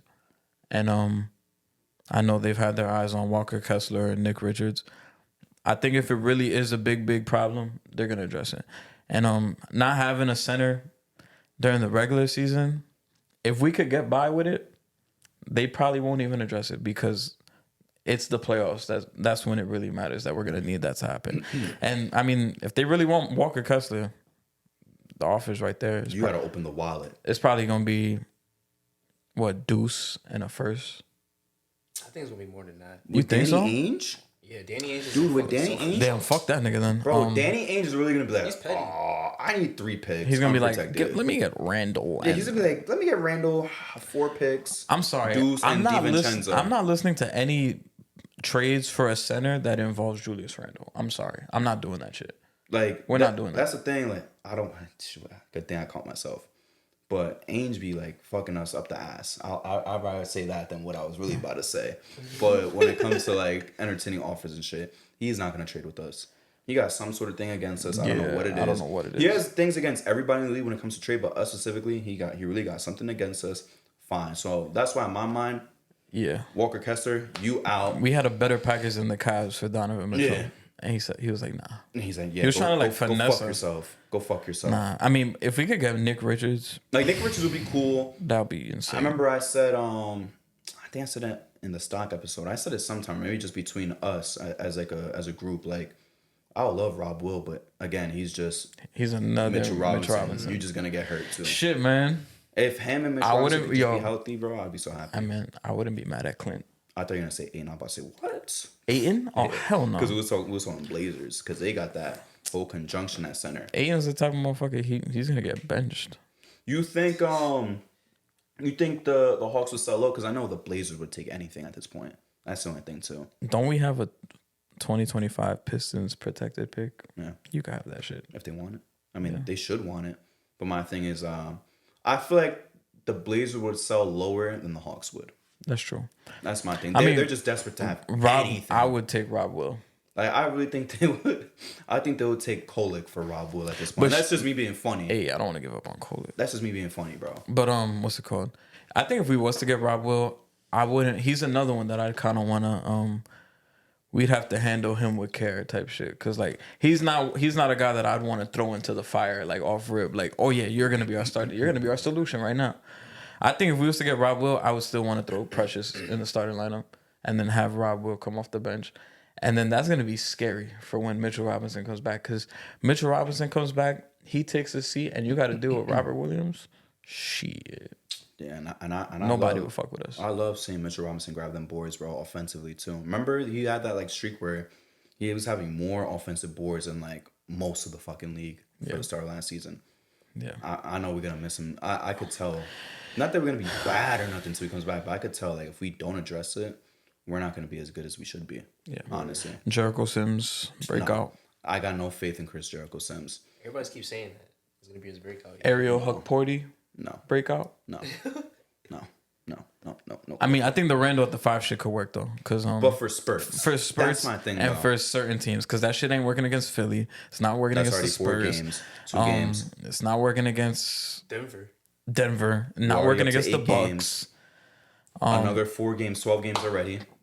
Yeah, that it's not working. The Kings low key. The Kings 14, low key. The Rockets 16. Like that's already 16 games where we can't even trust Randall to play the 5 heavily. Yeah, that's my concern. There's a lot of good centers out there, bro. Yeah, but thank God we're not on the West though, because then we'll really have to. No, if we was, I feel bad for the Pelicans, bro. The Pelicans gonna get fucked. Thank God we're not in the West, bro. They don't got no center. No, it's just Missy. It's a rookie center and Daniel Tice. They just have Daniel Tice and Missy.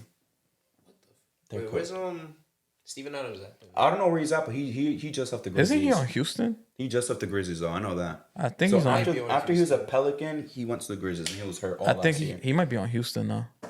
Shout out to him. Yeah. Shout out to my Rockets, bro. But shout out to the Knicks, bro. OG and Mikal Bridges gonna feed families. I hope so.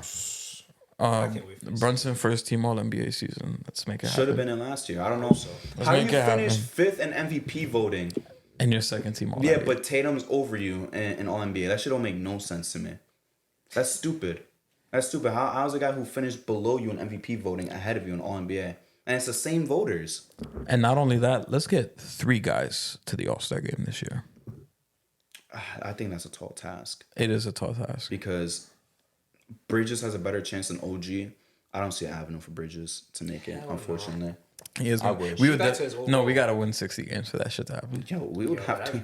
We would have to be like, because there's like 45 games played by All-Star break, but we would have to be like 35 and like 10 for him to have a chance to make it. Yeah, we have to pull the Hawks. Yo, he would have to beat out Paolo, bro. He would have to beat out Giannis, Embiid, a lot of heads, bro. Yeah, Tatum. Brown is so confusing to me. I don't know where Brown fits in.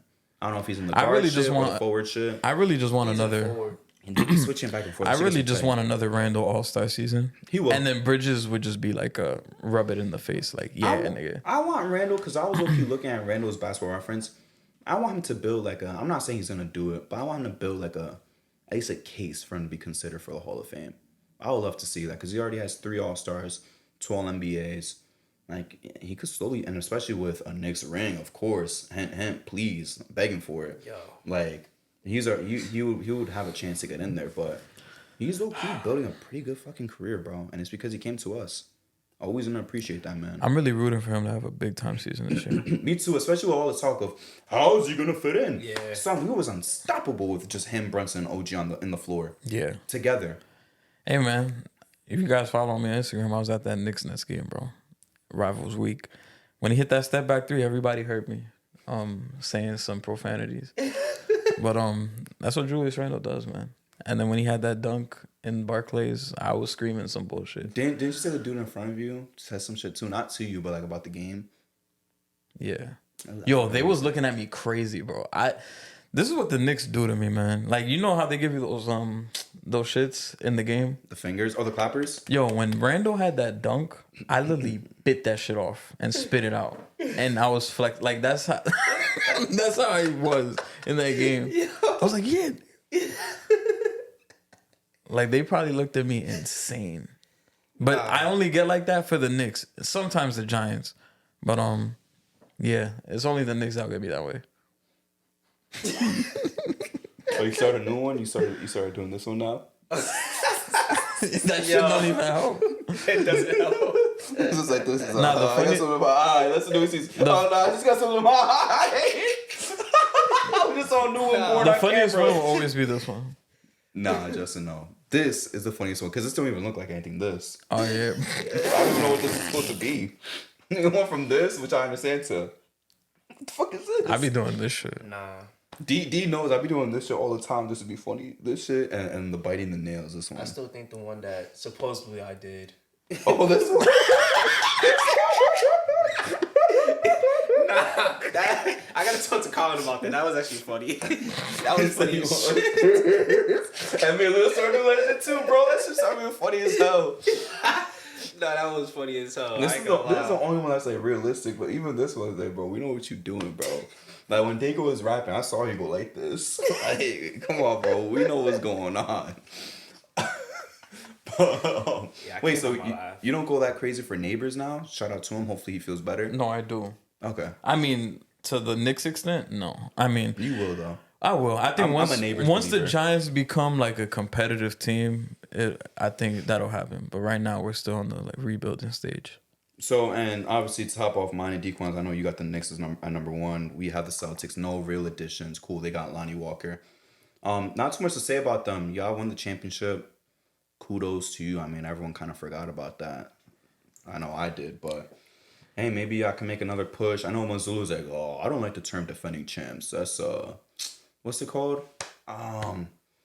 Damn, I forget the name. What the term is again? But whatever. He's basically saying like that's like a fake compliment type shit. Like, no, we attacking teams head on. Good for you, bro. Hopefully you do it. Hopefully you come see us in the playoffs because I think we're giving y'all the whooping that y'all need. I'm gonna just keep it Especially like if that. Porzingis ain't there. Yeah, I'm gonna just say it like that. I got nothing else to say about that. You can't hide. Yeah, you can't hide. If healthy. I'm gonna say it like that. That's all I'm gonna say. If healthy, I'm not gonna, because I don't want people to see this and be like, oh well, we told you so because Randall and OG didn't fucking play or some shit. Yeah, like that don't come. I'm not trying to Yeah, hear if that. healthy. But if they out there, yeah. Because I'm sorry, they can't do There's gonna be a it. whooping. They can't do what they did last season in the playoffs. Porzingis out. I mean, No Jimmy, no D-Mitch. D-Mitch got hurt. Halliburton went down. Good for y'all. Let's see what happens next year.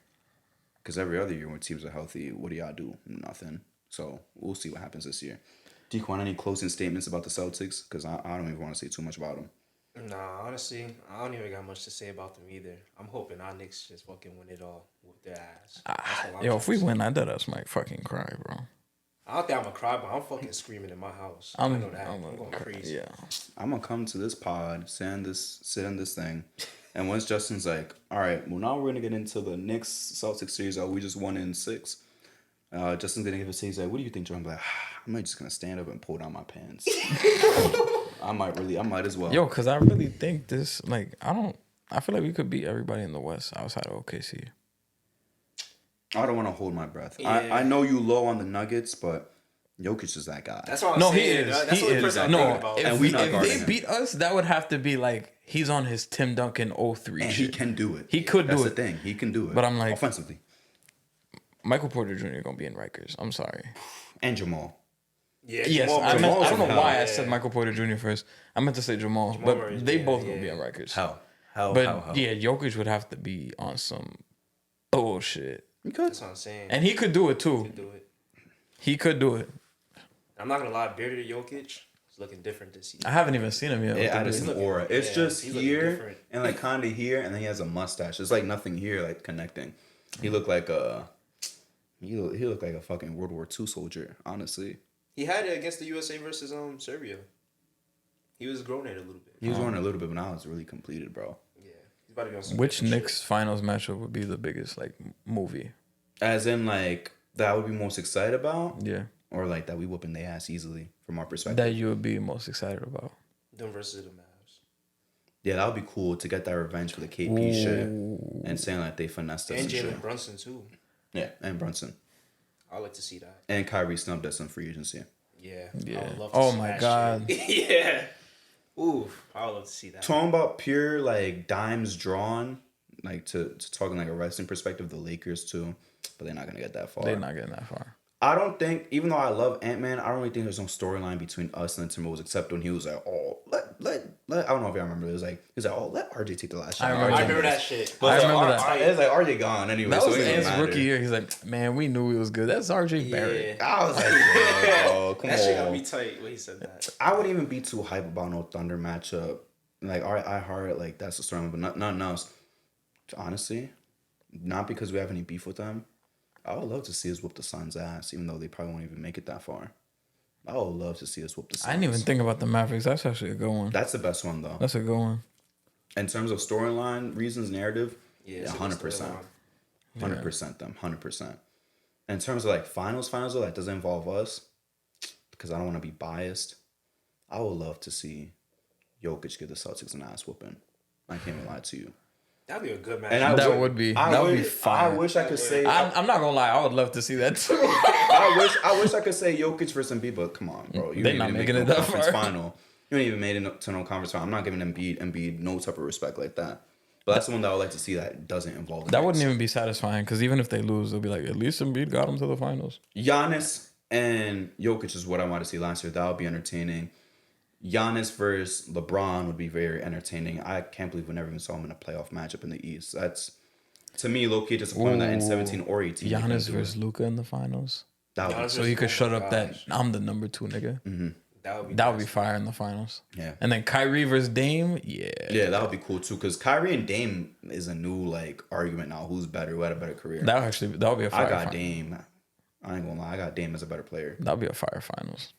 That's really the main finals. I mean, Ant would be cool regardless, but it's like there's no one I want to see him against. I know some people try to make like a Ant Celtics thing because of like, I guess you could say they kind of look like the young Celtics with the personnel of him and like McDaniels and shit like that, mirroring Tatum and Brown. But besides that, bro, like it's not something that's really like wooing me. I would just want to see like an Ant versus Ja conference finals.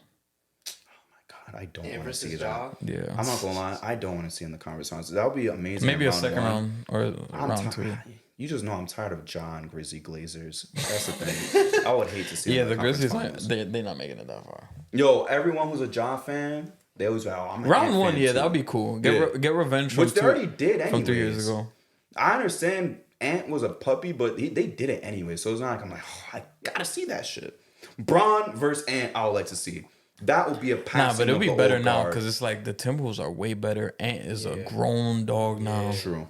And low key, if you remember that series, the Timberwolves was up like every game and they fucking blew it. Yo, I'll never They forget. really should have won that series. Remember the cat lowlights, especially the one where he was just throwing the ball in between his legs, not even dribbling, and then he did turnover. I was like, yo, what are we doing, bro? I think that was a hoops mixtape out there in the playoffs, bro. Yeah. I'm not jacking that. One thing I want to do though before like any send off, and I also did want to cut like a little promo. D Rose retired. Yeah. I kind of planned for Dequan to be here for this moment. Number one, we'll start off with the highs. We'll talk about kind of what D Rose means to us And then, of course, I have to ask the tough question later on. So, Dequan, I know we got into that big D Rose debate, so I kind of do want to let you go first on what D Rose means to you as a hoop fan. I fucked with D Rose heavy. And 2011, yeah, that's when I just first started playing basketball. And I remember like this. Who was on your team? You was. This nigga was actually. And he was actually better than me too. That's what's crazy. Why you say that? I still am. He never beat me 1-on-1. Yeah, shut the fuck up. Yeah. What the fuck? Nah, yeah, but yeah, when I first started watching basketball and shit, he was like one of the first persons that I actually saw play ball and shit, and he inspired me to even wanted to get better and shit. I remember the game winner he had against the Lakers and shit, and I remember watching that shit at my uncle's house. I think when was that? Christmas or Thanksgiving? That was Christmas. Christmas, right? That was opening day. I remember that shit, and I was like, damn, man, I want to be like that nigga, bro. Like, ball just like him, dunk just like him, be fast just like him, too. And I remember I actually, like, told my mom, like, I wanted to buy his sneakers, too, like the D Rose Adidas shits. I have them shits. Yeah. But, honestly, D Rose meant a lot to me and shit, and I'm just happy with the career that he had, even though it was sad to see him go out, you know, too fast with the injuries and shit. I still think that he could have been one of the best players that we ever saw if he didn't get injured. But I'm just happy for him, and good luck to the rest of your life, you know? That's all. That's it. What about you, Justin? I kind of want to go last because I don't want to be like the downer. Oh, man. I mean, D Rose, that's my favorite player of all time. Him and Carmelo Anthony. And, yeah, man, I wanted to be just like D Rose. Got the shoes. I went to NBA store in New York just to get the Skull Candy fucking headphones of Derrick Rose. Shit. Yo, Yeah. where the fuck are Skull Candies now, bro? Yo. I remember I got those shits. I got the D Rose 2.5 sneakers. I wanted the D Rose 3s. I got the jersey. Yeah, bro. It was a fun time watching his games. I was talking to Dick this morning about it. I was like, bro, I used to really tune into like random Bulls games just because D Rose was playing. Even when the Knicks would be on some days, I'll be like, I'm about to watch the Bulls just because D Rose is about to play. And I remember the day he tore his ACL, I was like, fuck, man. And like he was dealing with nagging injuries all of that year. And then that shit happened. I was like, and then 7th grade, him not playing the entire season and still watching the team like, damn, when is he coming back? And then him coming back just to play 10 games and he tore his meniscus. That shit was all like, damn, bro, like he can't catch a break. And then finally comes back 2015, and then we have those moments against the Cavs in the playoffs and against the Bucks in the first round. I was like, yeah, we here. But a lot of ups and downs in Derrick Rose's career. But it was a fun ride as a fan, and I'm happy that he gets to go out on his terms. And I wish the best for him, really. And I would hope as friends, if they would like to get me a gift, I would love a Derrick Rose Simeon high school jersey. I would take that. You heard that. Write that down.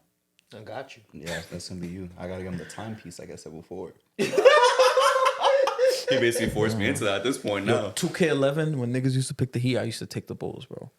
And go toe-to-toe with motherfuckers. I'll pick the Knicks every fucking year. I used to pick the Bulls. I mean, me... Like, D Rose, he was electrifying. I don't want to, like, bring it as a down because I'm not going to cap that I was ever, like, a huge D Rose fan, but always respected him. Always loved his highlights. Damn, this kind of feels like a funeral proceeding. I ain't going to lie. But, it should low-key be a day of celebration because, I'll be honest with you, with all those highlights he had early in his career, I understand that it's tragic what he did, but to be honest with you, what kind of meant more to me was him coming back, you feel me? And specifically my favorite D Rose highlight. It's nothing to do on the Bulls. It's not dunking on Goran. It's not being the Heat.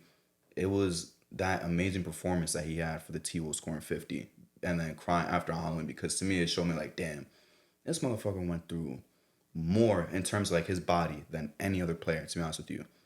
He went through so much, bro. I remember, and this is so fucked up, but like the NBA memes page would post the graph like of a human body and they'd be like, oh, this is all of D Rose's injuries in his career.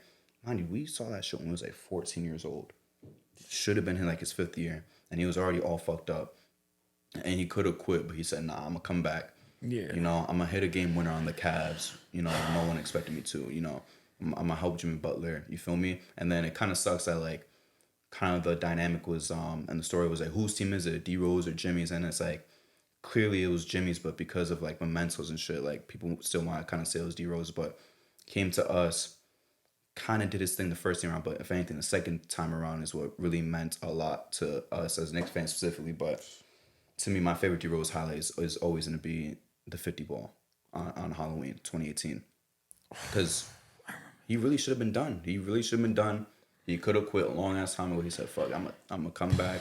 Yeah, Thug it out. No matter how many times I go down, I'm gonna get right back fucking up because I'm D Rose and because I still believe I'm one of the best." Remember, people were calling him. He was like, "Yeah, I still think I'm one of the best players." While he was hurt, I think that was a 12-13 season where he was like, "Yeah, I still think I'm the best player." And niggas clowned him, or 13-14, niggas clowned him, and I was like, Yeah, he had the case yo, when he was healthy. When he was on the Cavs, that was rock bottom. Yeah. That was rock bottom, Yeah. bro. It was, That was sad to see. and he could have quit at that point. If Yeah. anything, I think he said he contemplated retirement at that point. I would have, to be honest with you. If I'm him, I would have. But that's why I say he thugged it out, went to T-Wolves, did his thing, came to the Knicks second time. Well, went to Pistons, came to the Knicks second time. Loved him that second time. And in that playoffs, he was that shot creator for us besides Julius Randle in that first go around. What was you about to say? No, I gotta double check, but I'm like, yo, I'm pretty sure that nigga was averaging like 19 on the Pistons. He D was cooking. Rose? He was cooking on the He was Pistons. probably averaging like 18, Hey, yeah, I don't know about 17. I don't want to gas and be like, oh, splitting hairs, but I think it was like 17 or some shit like that. It was still pretty good. Oh yeah, he averaged 18. 18, yeah.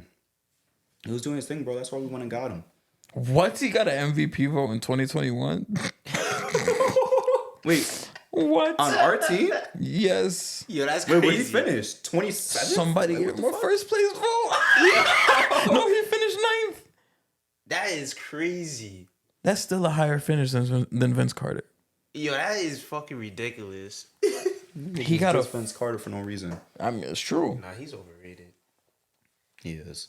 That was 2021, so he started the year with Detroit and then finished Came with to the us. Knicks. Yeah. Yo, he got one vote over Gobert, Westbrook, Ben Simmons, Harden, LeBron, Kawhi. He got a Harden vote. and LeBron? Yeah. That's crazy. Damn, yo. Wait, what? He the must have fuck? been a Chris big Paul D-Rose got 2 glazer. votes. Wait a second. Why did he get one over LeBron when they made it to playoffs? It's not even the year that he missed it. That's when they lost to the Suns. I mean, it's a LeBron D-Rose didn't get a glazer. first place vote. And his glazing. That's crazy. And I guess this is kind of where like the downer question comes, coming back to earth. Questions already started. Hall of Fame. Justin, you co-signing that? No. Dequan? Nah, he doesn't. No disrespect. I thought you might honestly say yes. Nah, the MVP don't move me. That's why he doesn't. He didn't do anything else. Well, how many points he has? Yeah, I don't All even think- time? I don't Yeah, even think. he doesn't even have. I that don't much, even think he right? has 20K. I'll check. I don't even think if Does he even have 10? He definitely has to 10. He has 10. Definitely has 10. My point is, here's what's gonna be splitting hairs. 15. I don't know if I could confidently say you got 15 though. 15, Justin. Come on. I'll say he does. He's missed so much time, bro. Unfortunately. How many All NBAs he has too? Probably like 2. Yeah, that's what I'm saying. Nah. Over under 15. Well, for what? 15K. 15K points. Under. Over. 12,573. Damn. That's what I'm saying. Yeah. Nah, he's not. Yeah, no he's MVP. not. Yeah, he's not making it, bro. I mean, not MVP. He's not no Hall of Fame. Yeah, man. I mean, it kind of sucks, bro. I don't. Not only would I not put him in like a real Hall of Fame, like where it's respectable and it's hard to get in, bro. Even in this easy ass one, bro. I don't know if I personally would put him in, but I think he's gonna make it, bro. Because the thing Hey, is, man, I wouldn't be mad Yeah, 'cause- as a fan. let me ask y'all this, like, just being objective too, because similar careers, if you think about it, like who accomplished more, him or Bill Walton? Bill Walton. Wait, Bill Walton has a championship, right? He has a championship. He has Yeah, an MVP, MVP. Yeah, Finals Bill Walton. MVP. Yeah. But again, that happened in his first 4 years. Broke down, came back, won a Sixth Man of the Year, and another ring, but no other All Star. He's probably like a 4-time All Star. I'm pretty sure. But you gotta understand, he won a championship And Finals and Finals MVP. MVP. He was won the chip as the guy and won that's what I'm MVP. saying, Yeah. Nah, yeah. Yeah, he He did. deserves it over D Rose. My thing is, I would say D Rose MVP holds more weight though. That's why I'm trying to make that argument. I still think Bill Walton accomplished more, but respectfully, like, I don't want to diss the 70s, but it was really just what it was him. And Kareem Kareem. said Hakeem, Kareem, maybe Dave Cowens. Like, I have to look at the year. Maybe Tiny Archibald. Don't want to disrespect people, but D Rose went over Dwight, prime LeBron, Prime Kobe. prime Kobe, the end of Kobe's prime, but still prime Kobe. And then Like Kevin Durant, rising Kevin Durant. I was gonna say prime Kevin Durant. Like, I mean, you could kind of argue it was his prime. You at that could. point. The start of his prime, first Start year of his prime, yeah. Because I'm pretty sure that was like what his He averaged second like, scoring I think he title? averaged 30 that I think year. that was his, Yeah, that might be he his was already second. in his prime. Yeah, that might be his second That scoring was title. his second one, yeah. So yeah, unfortunately, like I wouldn't put him in a hard Hall of Fame or this easy ass one that we got right now. But I think he might make it in though. It's gonna take some time because Vince Carter made it. Let's be real, Vince Carter made it. I'll say he'll make it out of respect. I'm sorry, D Rose. D Rose, even though he played less than Vince Carter, D Rose accomplished more than Vince Carter. In my opinion. D Rose accomplished more than Vince Carter, bro. Vince Carter don't even got a conference finals appearance. I'm pretty sure. He don't. Then D Rose should make it then. If that's the case. He, yeah. kind of actually, yeah, nigga. What the fuck? Yeah, he deserves it. But in a respectable Hall of Fame, nah, he wouldn't have a shot. He'll be off the ballot off the first one. Honestly. Like, are you talking about like our strict one? And our strict one, if it was like the NFL and baseball, he'll be off like the first ballot. I'm talking about the NBA nice. Yeah, where it's like, because they take everything into account. Yeah, that's what I was saying. Because I'm like, all right, you want to take his high school championships at Simeon when he was beating fucking Brandon Jennings and all them niggas in high school, or when fucking Memphis was like undefeated at one point and they went all the way to the championship. You could take that. Are they gonna respect that though with the scandals? I mean, of the ACT or SAT, whatever it was. They should. So. Like, it's not you the college guy. Is it voided or is it just like they just got in trouble but they kept the title? I mean, they didn't win the title though. They lost to Kansas. Okay, but all their other accolades. I mean, they should keep it. Nah, I think it's still there. They took it away. Yeah, I could have sworn they voided it. I don't know. Be wrong. I don't know, but they should keep it though, because like there's other motherfuckers that did worse. I guess, but I feel like if they should void it, maybe they're not gonna look at it. Like the people who vote people and like the writers. I don't know, bro. I think he's gonna get in after a while because like Joe Johnson gonna make it eventually, bro. And Joe Johnson, not even like nothing crazy. And I fuck with Joe Johnson. That's crazy. Yeah, but it's like he was never no best player in the league type shit or close to it. That's crazy, bro. The Vince Carter argument with D Rose. And by the way, and by the way, Vince Carter, we didn't talk about this last week, getting his number retired by the Nets. He is? And you know the Raptors just said they're gonna retire his shit too. I understand that one though, because after all he did, quitting on them and shit, I will still retire his jersey first as a Raptor than the Net. But to be honest with you, I wouldn't retire it regardless for any franchise ever. You know what's funny?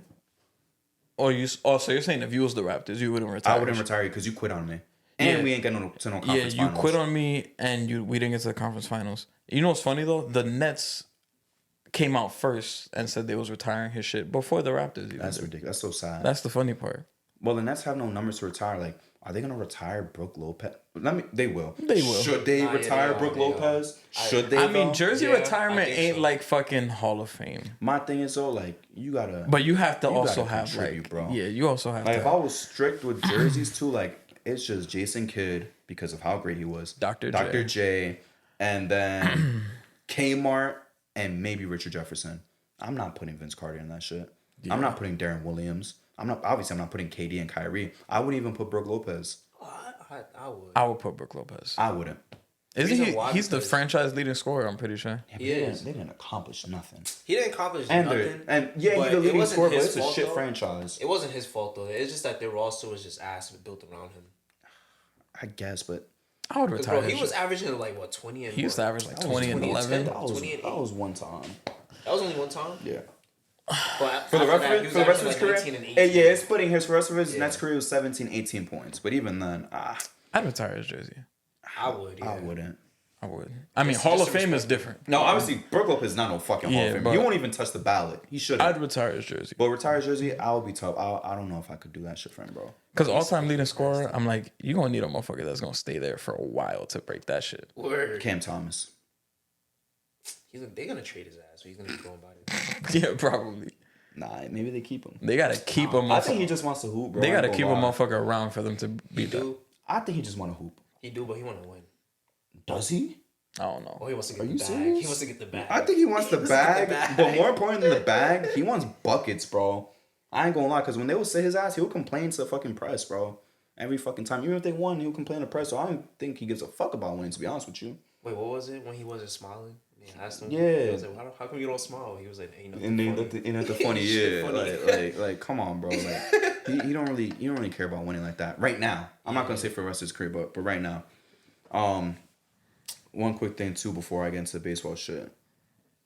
Justin, did you watch the Mr. McMahon shit at all? The Netflix thing? Yeah. Nah. You're gonna have to do it. You're gonna have to spend a good maybe day and a half doing that shit. I promise you. It was a good doc. It was good. For me and Dequan, I'm not gonna lie. We know all the stories, and I would say we even know more details than what the documentary covered. But for you, that as someone who's not looking deep into it like us, you would enjoy it. And I think the casual Netflix like audience would enjoy it. Because it's number 2 right now on Netflix. Bro, it's phenomenal. But to me, it felt less like a Vince documentary till the end than it did like a this is the history of WWE, because it felt like they're just covering the history of WWE. Like shit with the Attitude Era and shit, like and making new stars. Like I don't give a fuck about this. Talk to me about Vince saying the N word.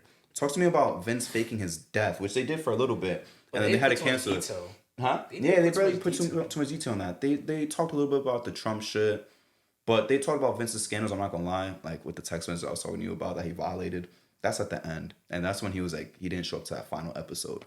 Because they were supposed to shoot those interviews with him when the leaks came out. And he's like, yeah, I'm not doing that shit. Bruce Pritchard got me tight too. He's like, oh, how'd you like the episode? He's like, they fucking suck. He's like, y'all was being too unfair to Vince. And it said 2 days later, Vince's scandal was leaked. And yo, I always they got his point of view. Who, Bruce? Yeah. Nah, Bruce Pritchard, he was funny as fuck on the thing. He a big glazer though. I ain't gonna lie. Yeah, he's a big Vince glazer. He was like, Vince didn't do nothing. He didn't do none of that things. I'm like, Yeah, wait. Right. I want to spoil one part to Justin though. So there was an episode based around his kids, right? Because his kids was involved, and they asked his daughter. They're like, "Oh, what's like Vince has come up with some crazy storylines. Have you ever had to say no?" She's like, "Yeah, one time." He's like, "Oh, what was it?" He's like, "Oh, I don't want to talk about it." Then it cuts to Vince. It's like if Vince sits up. He's like, "Oh yeah, I had this one storyline that Stephanie was gonna be pregnant, but I was gonna be the father." And that nigga laughed too. And I was like, "What the fuck is wrong with this nigga, bro?" That shit was funny. And he wanted to put hers and Triple H's real wedding on pay-per-view to sell. Yeah. No wrestling match, no fight, no promo, nothing. Just like their actual wedding. And when she said no, this nigga said, fine, I'm gonna have a SmackDown match. And this nigga beat the shit out of her. This nigga had a lead pipe choking her, bro. He was slapping the shit out of her as punishment for not putting her wedding on pay-per-view 6 days before they had that match. And her mom was like, yo, if she has a black eye or broken ankle, I will fucking kill you. Like that shit was crazy. And there's some other shit that I think you will laugh at too. The shit with Shane was funny too. Which one? Where he was like, Shane was like, you want your daughter to date a wrestler? He's like, oh, yeah, Shane. And then he looked to the side.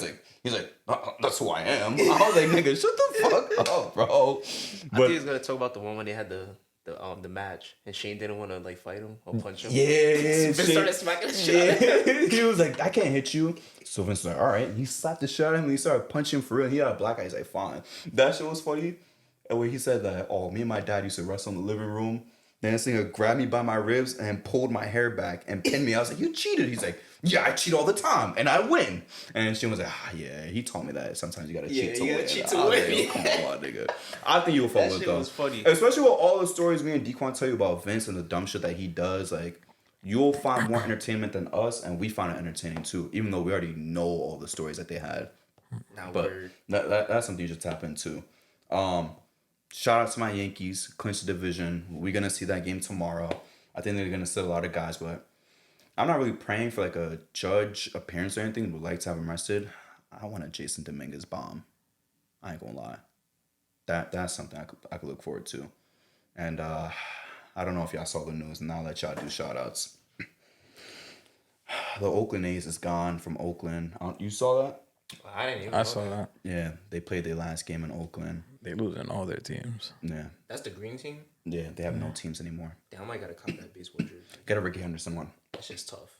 Ricky Henderson's their best player all time. Get Ricky Henderson. All-time steals leader, but yo, that shit was so sad. I kind of wish they jumped into the stadium though. Only 2 guys tried it, and it was nothing. But I thought it was gonna be so much bigger. But fuck John Fisher. He fucked up. I don't know why. He moved them Sacramento until they go to Vegas. But like Justin said, they lost the Raiders, lost the Warriors, and I lost the A's. They got no sports teams there. Damn. And so they're going to Vegas. yeah, but they're going to Sacramento. They're gonna play in Sacramento for a season in I almost said a mini league, in a minor league stadium that doesn't even hold 20K people. It's just so fucked up. All because the dude is greedy, bro. I ain't gonna lie. All he does is pocket all the revenue. He doesn't pay players. Judge was getting paid more than the whole team, bro. Damn. I promise you. ×2, by the way. Judge's salary was double their salary, team salary. That's fucking embarrassing. And the thing is, I would hate to go to that team. Huh? I would hate to go to that team. That's low key. That's kind of where your career goes to die if you go there. And you get traded anyways before you get paid if you a star. But that shit was sad as fuck to me, bro. The equivalent, because they've won so much in their past. Like imagine if the Spurs just left, bro. I guess that's the best comparison to make. Imagine the Spurs left out of nowhere. Oh, so they was nice. They was nice in the past. Damn. The thing is, they just stopped wanting to pay their players, bro. They have the second most World Series to a franchise in baseball. It's just the Yankees that has more. They have 9 World Series, my nigga. But that's what I'm saying. Like, imagine if the Spurs of San Antonio and they went to Vegas. Yeah, You know that's how random. tight y'all would be? Like, that's the equivalent. But I'll let y'all do some shout outs. Shout out to the New York Liberty. Oh, Second round. Let's get it done. Shout out to the Yankees. Shout out Malik Neighbors. hope he's okay. He said he's good. And yeah. D Money. Shit, I don't even got no shout outs today. Surprisingly. No shout outs for me today. You don't want to shout out 06 Kane doing his job? Nah, yeah. Actually, yeah, shout out to 06 Kane. If you know, you know. You know. Oh, wait. The question for Dequan, then we'll get out of here. What question? We asked Colin and Dave this last week. Spotify Rock for Baddie Hub. Most watched. Who's in your top 5? You want me to name 5? Yeah. He was like, damn, only 5? Shit. You sure it's comfortable for me to say the names and I shit? mean, Dave was hyped. Yeah, Dave sat up. He was like, Victoria, Violet Myers. He was like, Mel's Tube off rip. Yeah, like, he didn't even hesitate. He didn't even hesitate. He's like, this is my time to shine. I'll give my I'll give my top 5. Top 5. Damn. Willow Ryder. Lala Koi. Her name is that. I know. You know that? Baddie Hub. Violet Myers obviously have to be up there. Shit. Damn. Snackavelli. I'm gonna give that one a shout out. What the fuck is that name? And You don't know. damn, I feel like I'm forgetting other people's names, but I can't think right now. I'm gonna just go with You just need one more. damn, bro. I'm gonna just go with fucking. Damn, I can't hit Roxy Center. That's what I'm gonna go with. Shout out to you. Yeah. Justin. Shout out to them actually. If you guys are listening on audio, please give us 5 stars. Please like. If you're watching on YouTube, please subscribe. Please like. If you're follow us on TikTok at the J&J Podcast.